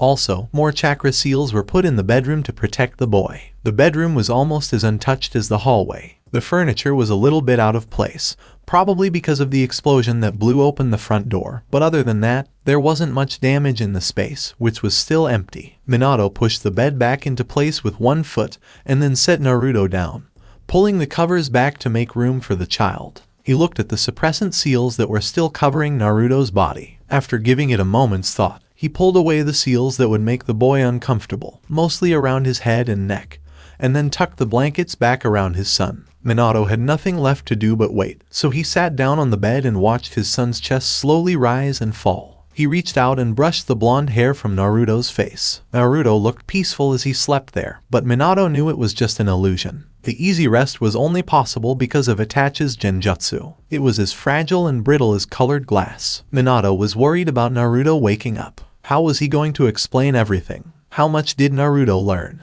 Did he know about that fox? Did he know that Minato put the fox inside of him? Minato let out a shuddering sigh. The sound was loud in the heavy silence. Naruto was too young to know the truth and too young to carry the burden, but Minato couldn't lie to him. Minato pushed himself to his feet and paced around the room. A big part of him wished he was back in his office or out on the street. He knew how to handle those situations and how to be a leader. Being a dad was still shaky ground. He didn't know what to do when Naruto woke up, and he didn't know how to explain. He shuddered at the thought of telling his son that Minato's counterpart, Naruto's real father, had put that monster inside his son. How could anybody accept that? When Gamahiro came back, Minato left, trying not to think about how good it felt to leave the house and focus on his duties as Hokage. He would have to face Naruto at some point, but for now he could focus on the relatively easy task of taking care of the village. It was well after sunset before Minato told everyone to stop working for the night. They had looked through the rubble and damaged areas and were pretty sure that there were no more people trapped in the rubble. The dead were in the street in front of the hospital, covered with white sheets and waiting to be claimed by family or, in some cases, just to be identified. So far, they knew that 17 people died in the attack, mostly from falling buildings, and that many more were hurt. It was a hard day for the village, the worst since the Kyuubi attacked 8 years before. With the border guards on high alert, Minato sent everyone who wasn't essential home to rest. Even though he didn't tell anyone directly, he knew that the trouble caused by the mirror and the enemies on the other side of the blank glass wasn't over. Minato found that he was too excited to sleep, even though he was very tired. He did not want to go home, either. For the first time since Naruto moved into the house, Minato didn't want to be there. The only things that could be waiting for him at home were a long and hard talk with his son or a long wait for Naruto to wake up from his deep sleep. Call it cowardly, but Minato didn't want to face either of them after spending hours looking for survivors in the rubble. Minato instead found himself at the door to the hospital room of the new Kakashi. Since the battle, he still hadn't checked on the most recent dimensional traveler, though he did get a quick message from Tsunade while he was going through the wreckage telling him that Kakashi would be okay. But he needed more information. Minato needed to know how badly his student's alternate had been hurt, how long it would take for him to get better, and, most importantly, what was going on the other side of the mirror. But even though he needed to get important information for the village, Minato's main thought as he opened the door was that maybe the man in this room could help him understand his son better. The room was dark, and the only light that got in was from the hall through the tiled floor. Still, Minato quietly shut the door behind him and stood with his back against it while his eyes got used to the light. When he looked closer, he saw that a little moonlight did come in through the curtains. This let him see the dark shapes of a bed, chair, and small table. Minato sighed when he saw how dark the room was. He should have known that the patient would be asleep at that time. Still, maybe it would be for the best. When Minato was honest with himself, he wasn't sure if he was ready to talk to this other version of Kakashi either. As he moved deeper into the room, he saw that the medical chart was hanging at the end of the bed. He had to look for a while, but he finally found the dim yellow light that the night nurses used and turned it on. He looked at the notes, which were written in a sloppy, hard-to-understand medical style. He really didn't know how the doctors and nurses could work with such bad handwriting. When they first began Fuinjutsu, Jiraiya had said the same thing about Minato's handwriting. Minato knew that Kakashi was stable and getting better, but he didn't know how long it would take for him to be fully better. In the dim light, he could make out a few lines about chakra exhaustion, but anything else was lost in jumbled scribbles and abbreviated medical jargon. Minato huffed in irritation and wondered if the hospital staff had written it that way on purpose to confuse curious patients, visitors, and the Hokage. Minato put the chart back on the bed and turned off the light as he shook his head. He sat down in the chair by the bed and rubbed his tired face with his hand. His own Kakashi could take a few days or even a week or more to recover from chakra exhaustion, but they only needed this other Kakashi to be awake and well enough to answer questions. They hoped it wouldn't take more than a day or two, and then they'd finally find out what was going on in the other world. Minato didn't know he was asleep until the door opened and woke him up. He sat still for a moment, thinking about how his neck would hurt when he got up from the position where one hand was holding him up. "Didn't expect to see you here," he said with a grimace as he slowly pulled his head up. He washed his face and pressed his fingers into his eyes to wake up more quickly. Kakashi said as he walked away from the door, "Call it morbid curiosity." The copy nin walked over to the bed and looked at his partner for a moment before pulling the blanket down and covering half of the face. Kakashi pulled the bedspread back up to cover the nose of the patient and said, he looks old. "He's had a rough couple of weeks," Minato said as he tried to hold back a yawn and sit up straighter. His eyes went down to the face on the bed that was half hidden. He changed it to "probably had a rough couple of years." The room was still too dark to see details, but a hint of dawn light fell on the face of the other Kakashi, making the lines and shadows stand out more. Before Kakashi spoke again, there was a long, almost painful silence. Rin said that, in addition to the wound in his abdomen, he is suffering from chakra exhaustion, soldier pill poisoning, and general exhaustion. Did she tell him when he would wake up? Minato asked. Kakashi shook his head. She didn't think it would take long, though. "We don't know what to do with him." Minato took his eyes off the bed and looked at the man standing next to it. "What would you want if you were in his place? What would you think of it?" Kakashi put his hands in his pockets and shook his head. "I can't say. He's not like me at all. In the last 8 years, his life has changed and he has become a new person." "Okay," said Minato. "But if you were in that situation, what would you want?" "Let me be who I am." Kakashi used one finger to point to himself. Minato was sure that the man wasn't going to answer right away, but Kakashi answered almost right away.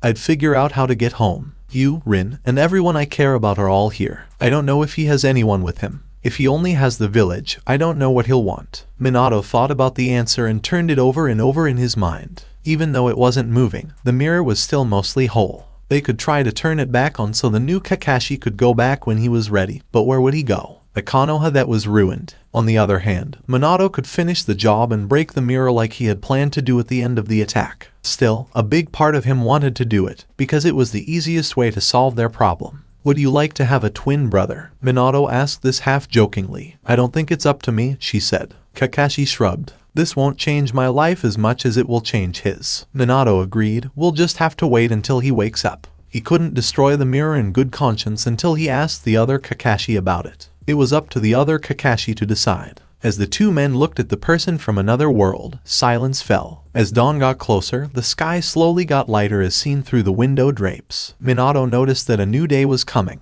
Soon, there would be enough light to get back to work. During the cleanup and rebuilding, they couldn't afford to waste daylight. Kakashi broke the silence by telling his teacher, "You should go home. We can clean up the mess, and if something bad happens, we'll know where to look for you." Minato waited. "I need to be seen," he sighed. In a crisis, the village needs to know that their Hokage is there. Kakashi thought for a moment with his arms crossed over his chest. "Send a copy of your shadow. I'll stick with it and make sure nothing goes wrong." Minato didn't like the idea, but it was at best half-baked. The elders don't like it when people use shadow clones to avoid doing their jobs. But he was already pushing himself out of the chair and making the sign he needed to make. The clone pooped into existence. It looked just like the original, with messy hair and dark eyes. Kakashi brushed off the worries with his usual lack of care. "If anyone asks, I'll say that you're taking care of something important somewhere else in the village." In the end, it is true. Minato rolled his eyes and went to the window. He looked at the other Kakashi, who was still sleeping in the bed, and he wondered for a moment if that version of his student was as carefree and easygoing as the one he knew. Minato said as he opened the window, "You know, when he wakes up, we'll need to figure out what to call the two of you. It will be hard to keep track of both of you here, but I don't think he'll be leaving the hospital for a while. If he really is my alternate, he'll be here for at least a week, maybe 2, Kakashi said. "Not to sound like a child, but I was here first. This world is my home. He should get the name." Minato snorted and jumped up on the windowsill. He then looked back over his shoulder and gave one last order. "Move him to Sensei room Juria's when he wakes up and realizes what's going on. It will be easier to keep an eye on both of them in one place, and Sensei will be able to ask him questions." The ninja with silver hair nodded and cocked his head to the side. Then Minato jumped out into the light of the rising sun and turned toward home. Naruto couldn't remember how he got to his room. His last clear memory was of getting ready for lunch with Rin and Itachi. He tried to get rid of the cotton that seemed to be in his head by sitting up and shaking it. When he moved, he felt aches and pains all over his body that hadn't been there the last time he could remember. He frowned at how uncomfortable and confused things were getting. Naruto climbed out from under the covers that were around him and swung his legs over the side of the bed. He stopped for a moment before letting himself fall to the ground. A very big, pale green toad was sitting next to the bed. It was bigger than half the size of the bed. Naruto looked at the toad and blinked, not sure what to think of this strange guest. The toad just blinked its two big yellow eyes in response. "Why is there a frog in my room?" Naruto mumbled to himself as he rubbed his eyes to get rid of the sleep. He wanted his brain to wake up more quickly. Even so, he thought he might still be sleeping or that he was dreaming. He had fallen asleep on the kitchen table while waiting for lunch to start. "Minato-sama asked me to look after you while he was away taking care of the village," the toad said in a deep, slightly raspy voice. "Gah!" Naruto yelled, and as he jumped, he fell back on the bed. "It talks." The toad tilted its chin in a way that made it look like it was offended.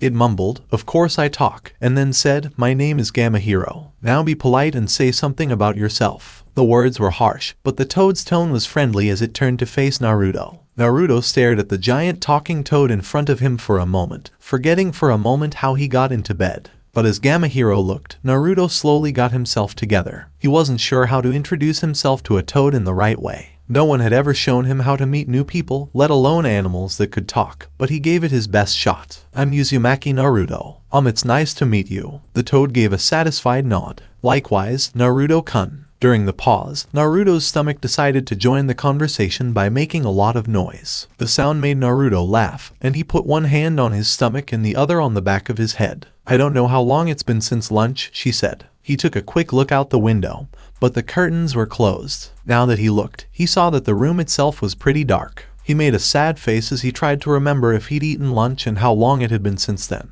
Gamahiro hesitated, looked over his shoulder, and then turned back to look at Naruto. "We can go to the kitchen and get some food. I think most of the mess has been cleaned up, and there should now be more guards around the outside." What the toad said made it less likely that there would be food. Mess? Guards? Was there something wrong? Even so, Naruto didn't have time to ask. Naruto didn't notice that the toad had already turned and picked up a pair of swords. Naruto started to get up from the bed, but he stopped when he saw a piece of paper stuck to his shirt. He looked down and saw the chakra-blocking seals that were getting more and more familiar. When he saw it, it made him stop and feel uneasy in the pit of his stomach. Naruto shook his head and jumped off the bed. He followed Gamahiro out into the hall and ran a few steps to catch up with the toad's hopping steps. As they moved down the hall and saw more signs that something was going on, Naruto's frown got deeper, and the uneasy feeling in his stomach got stronger. There were broken and missing pieces of furniture, as well as a cold draft and the smell of fresh air coming from the ground floor. But Naruto didn't see the full picture until they got to the stairs. Naruto stood still on the landing and looked down with horror at what he thought was the front hall. Almost everything was lost. There was no front door at all. Someone had put a tarp with seals on it over the hole.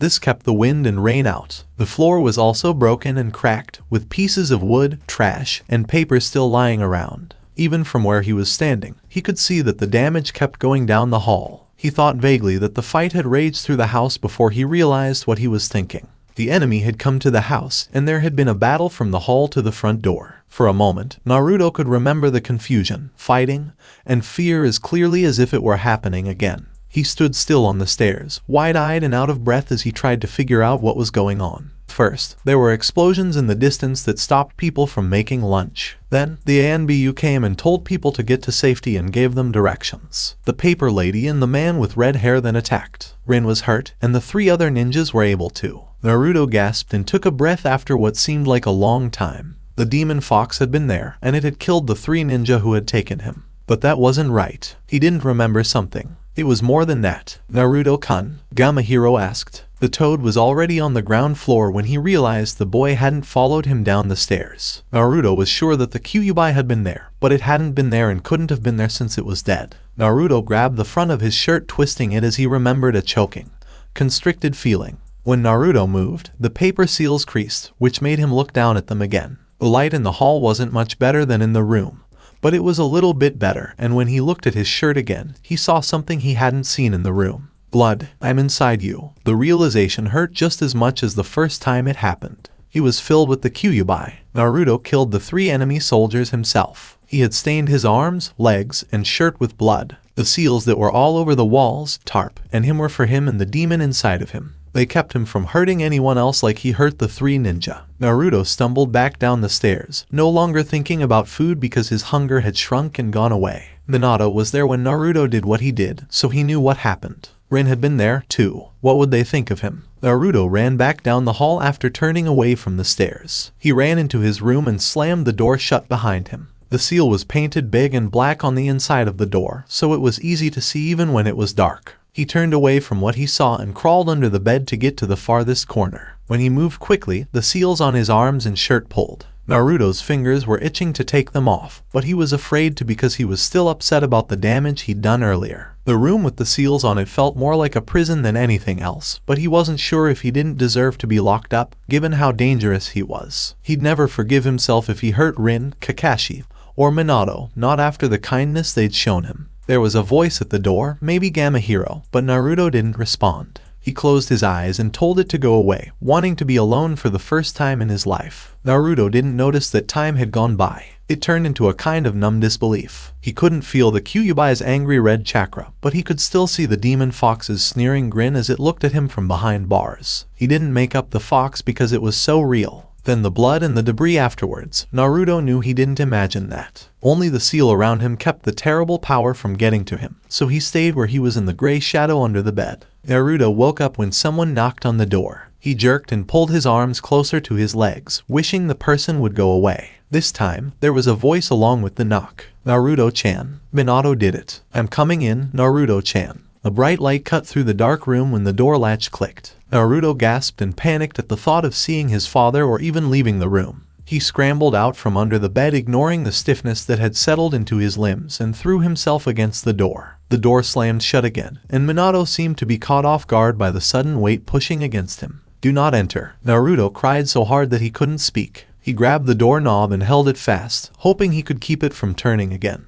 There was no attempt to open the door, though. Instead, after Naruto's outburst, there was a lot of silence. He thought for a moment that Minato had left and he was back alone.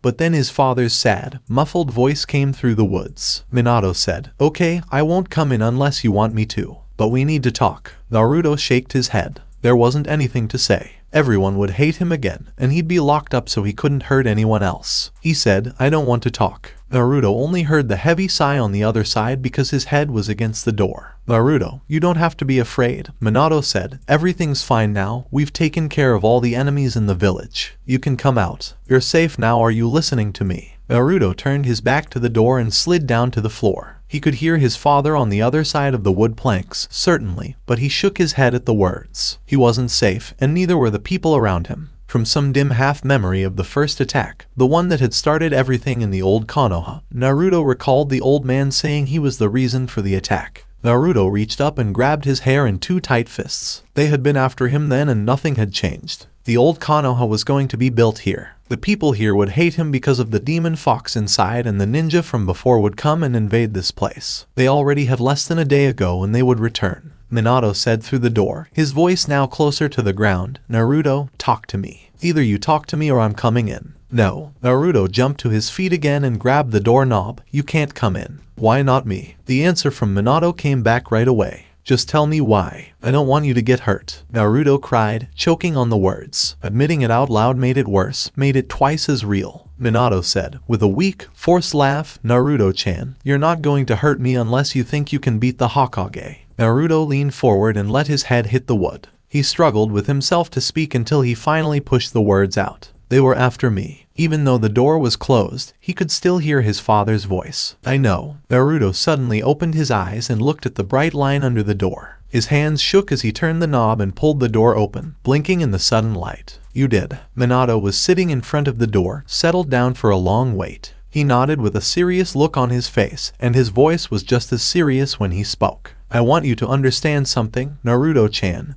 This isn't your fault." Cringing, Naruto turned his gaze to the floor. "They want the Kyuubi. I am that. They broke in to find me." "You are not the Kyuubi." Minato's voice was stern and not to be contradicted. He got to his feet and gave Naruto a short grimace before taking him by the shoulders and gently spinning him back into the room. Minato directed Naruto to the bed and settled down next to him so they were sitting facing each other on the unmade covers. Naruto-chan, I want you to listen to me carefully. I can explain this, but you have to listen. Naruto nodded, wanting to know why he had a demon inside of him and what he could do to fix it. Minato looked at him with a pained expression before getting up and pacing the room. When the Hokage came back around after a few turns, his once perfect coat was rumpled, torn, and stained beyond repair. Minato sat down on the bed and rubbed his head with his hand. There are things in the world called Biju that are made of chakra and nothing else. The Kyuubi is one of them. A long time ago, the Biju were locked up so they wouldn't hurt anything. It's very difficult to contain a Biju because they're all very powerful, but one of the ways is to put it in a person. But why did they have to put the Biju in a cage to begin with? As he watched his father struggle, Naruto asked, "What's going on?" "It's complicated." Minato sighed and frowned at the bed for a moment before turning back to look at Naruto. He placed his hands on either side on Naruto's face, blue gaze locked on blue gaze. "Right now, you need to know that you are not the Kyuubi. You're guarding the Kyuubi, protecting the village from it by keeping it locked inside you. But that does not make you the demon fox nor responsible for anything it does if it gets away. Do you understand?" Naruto tried to nod but he couldn't with his head captured. "You are not to blame. Do you understand?" Minato asked again, more insistent. His gaze was so fierce Naruto couldn't help but stare with wide eyes that stung and strained against tears. "Yes," Naruto breathed, unsure if he really believed it but unable to give any other response. Minato gave him a tight hug that crushed him. "No you don't." Minato's voice rumbled above him, more felt than heard. "But someday you will. I'll be certain of it." Kakashi woke up to confused noises. Something was terribly wrong, but he couldn't grasp what it was. His thoughts were slow and confused because he was tired and felt like he was on painkillers. He forced his eyes open as fragments of memory came back. He had been inside the Hokage Tower, which was enemy territory. There'd been a fight. He vaguely remembered that, but not how it ended. Kakashi couldn't remember everything, but he knew for sure he shouldn't be in a hospital bed. Based on his last clear memory, the best thing that could happen was for the enemy to catch him or for him to die. Neither one of those options bore much hope for a soft bed in Konoha's hospital. He looked around the room and saw that he was, in fact, in Konoha's hospital, but something was different. Kakashi remembered that the hospital was on the Iwa side of the line. But with the progress Konoha had been making, it might have already been taken back. If that was the case, it would have been in a lot worse shape than Kakashi saw. Closing his eyes, Kakashi strained himself looking for any evidence of a genjutsu, but there was none that he could detect. He was missing something, Kakashi knew it, but he couldn't force his brain to work well enough to connect the clues. The door opened and he swiveled his eyes again to catch sight of who it was. His head was too heavy to turn, and moving at all reminded him of the muffled pain burning through his limbs and especially his abdomen. "Suin-sama," Kakashi said as he looked at the blonde woman slowly with wide eyes. "You came back. Did you hear about?" Suin kept her eyes on the clipboard as she walked up to the bed. Her heels clicked against the tiled floor. "Never left. Before I could leave the village, Minato-kun got me hooked by giving me full control over a brand new medical program and twice as much money." Kakashi blinked, trying to sort through the information. "But I had heard. Hemophobia," Tsunade said. She looked up from the chart.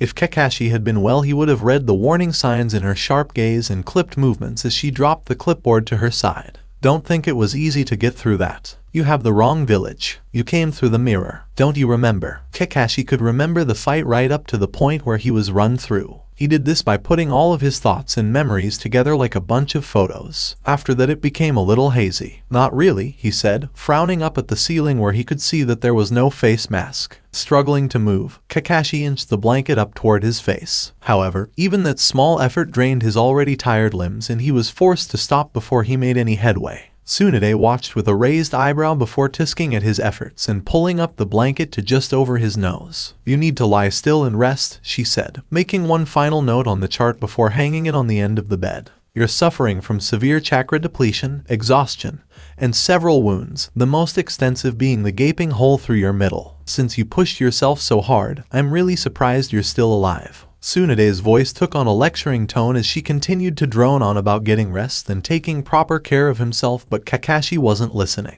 At that moment, the door had opened and a head stuck out. Kakashi slid his eyes to the newcomer, hoping it was a nurse who would distract Tsunade from her lecture. But his heart froze as he took in the face peering around the door. The sound dropped away and the world seemed to stop. Everything else was the same, from her kind eyes to the purple marks on either side of her face. Her brown hair was a little longer than he remembered, and she was wearing different clothes. Rin, Kakashi breathed. His only focus was on the startled face looking back at him from the doorway. Idiot. What do you have in mind? Tsunade said, the words lost on Kakashi. You're not strong enough to be moving around. Go back to sleep. Kakashi didn't have time to listen. He didn't notice getting out of bed and falling down on the floor right away. He couldn't help but stare in shock as his old teammate ran to his side and helped Tsunade lift him back onto the bed. Rin, Kakashi choked, struggling to reconcile the last time he saw his friend and the grown woman beside him. It was too much for his chakras to handle, and he was hurt. All of this was too much for him,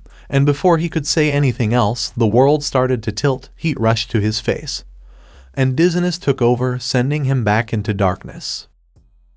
So that's it for today. I will continue this story in next part. Till then, we weeb offline.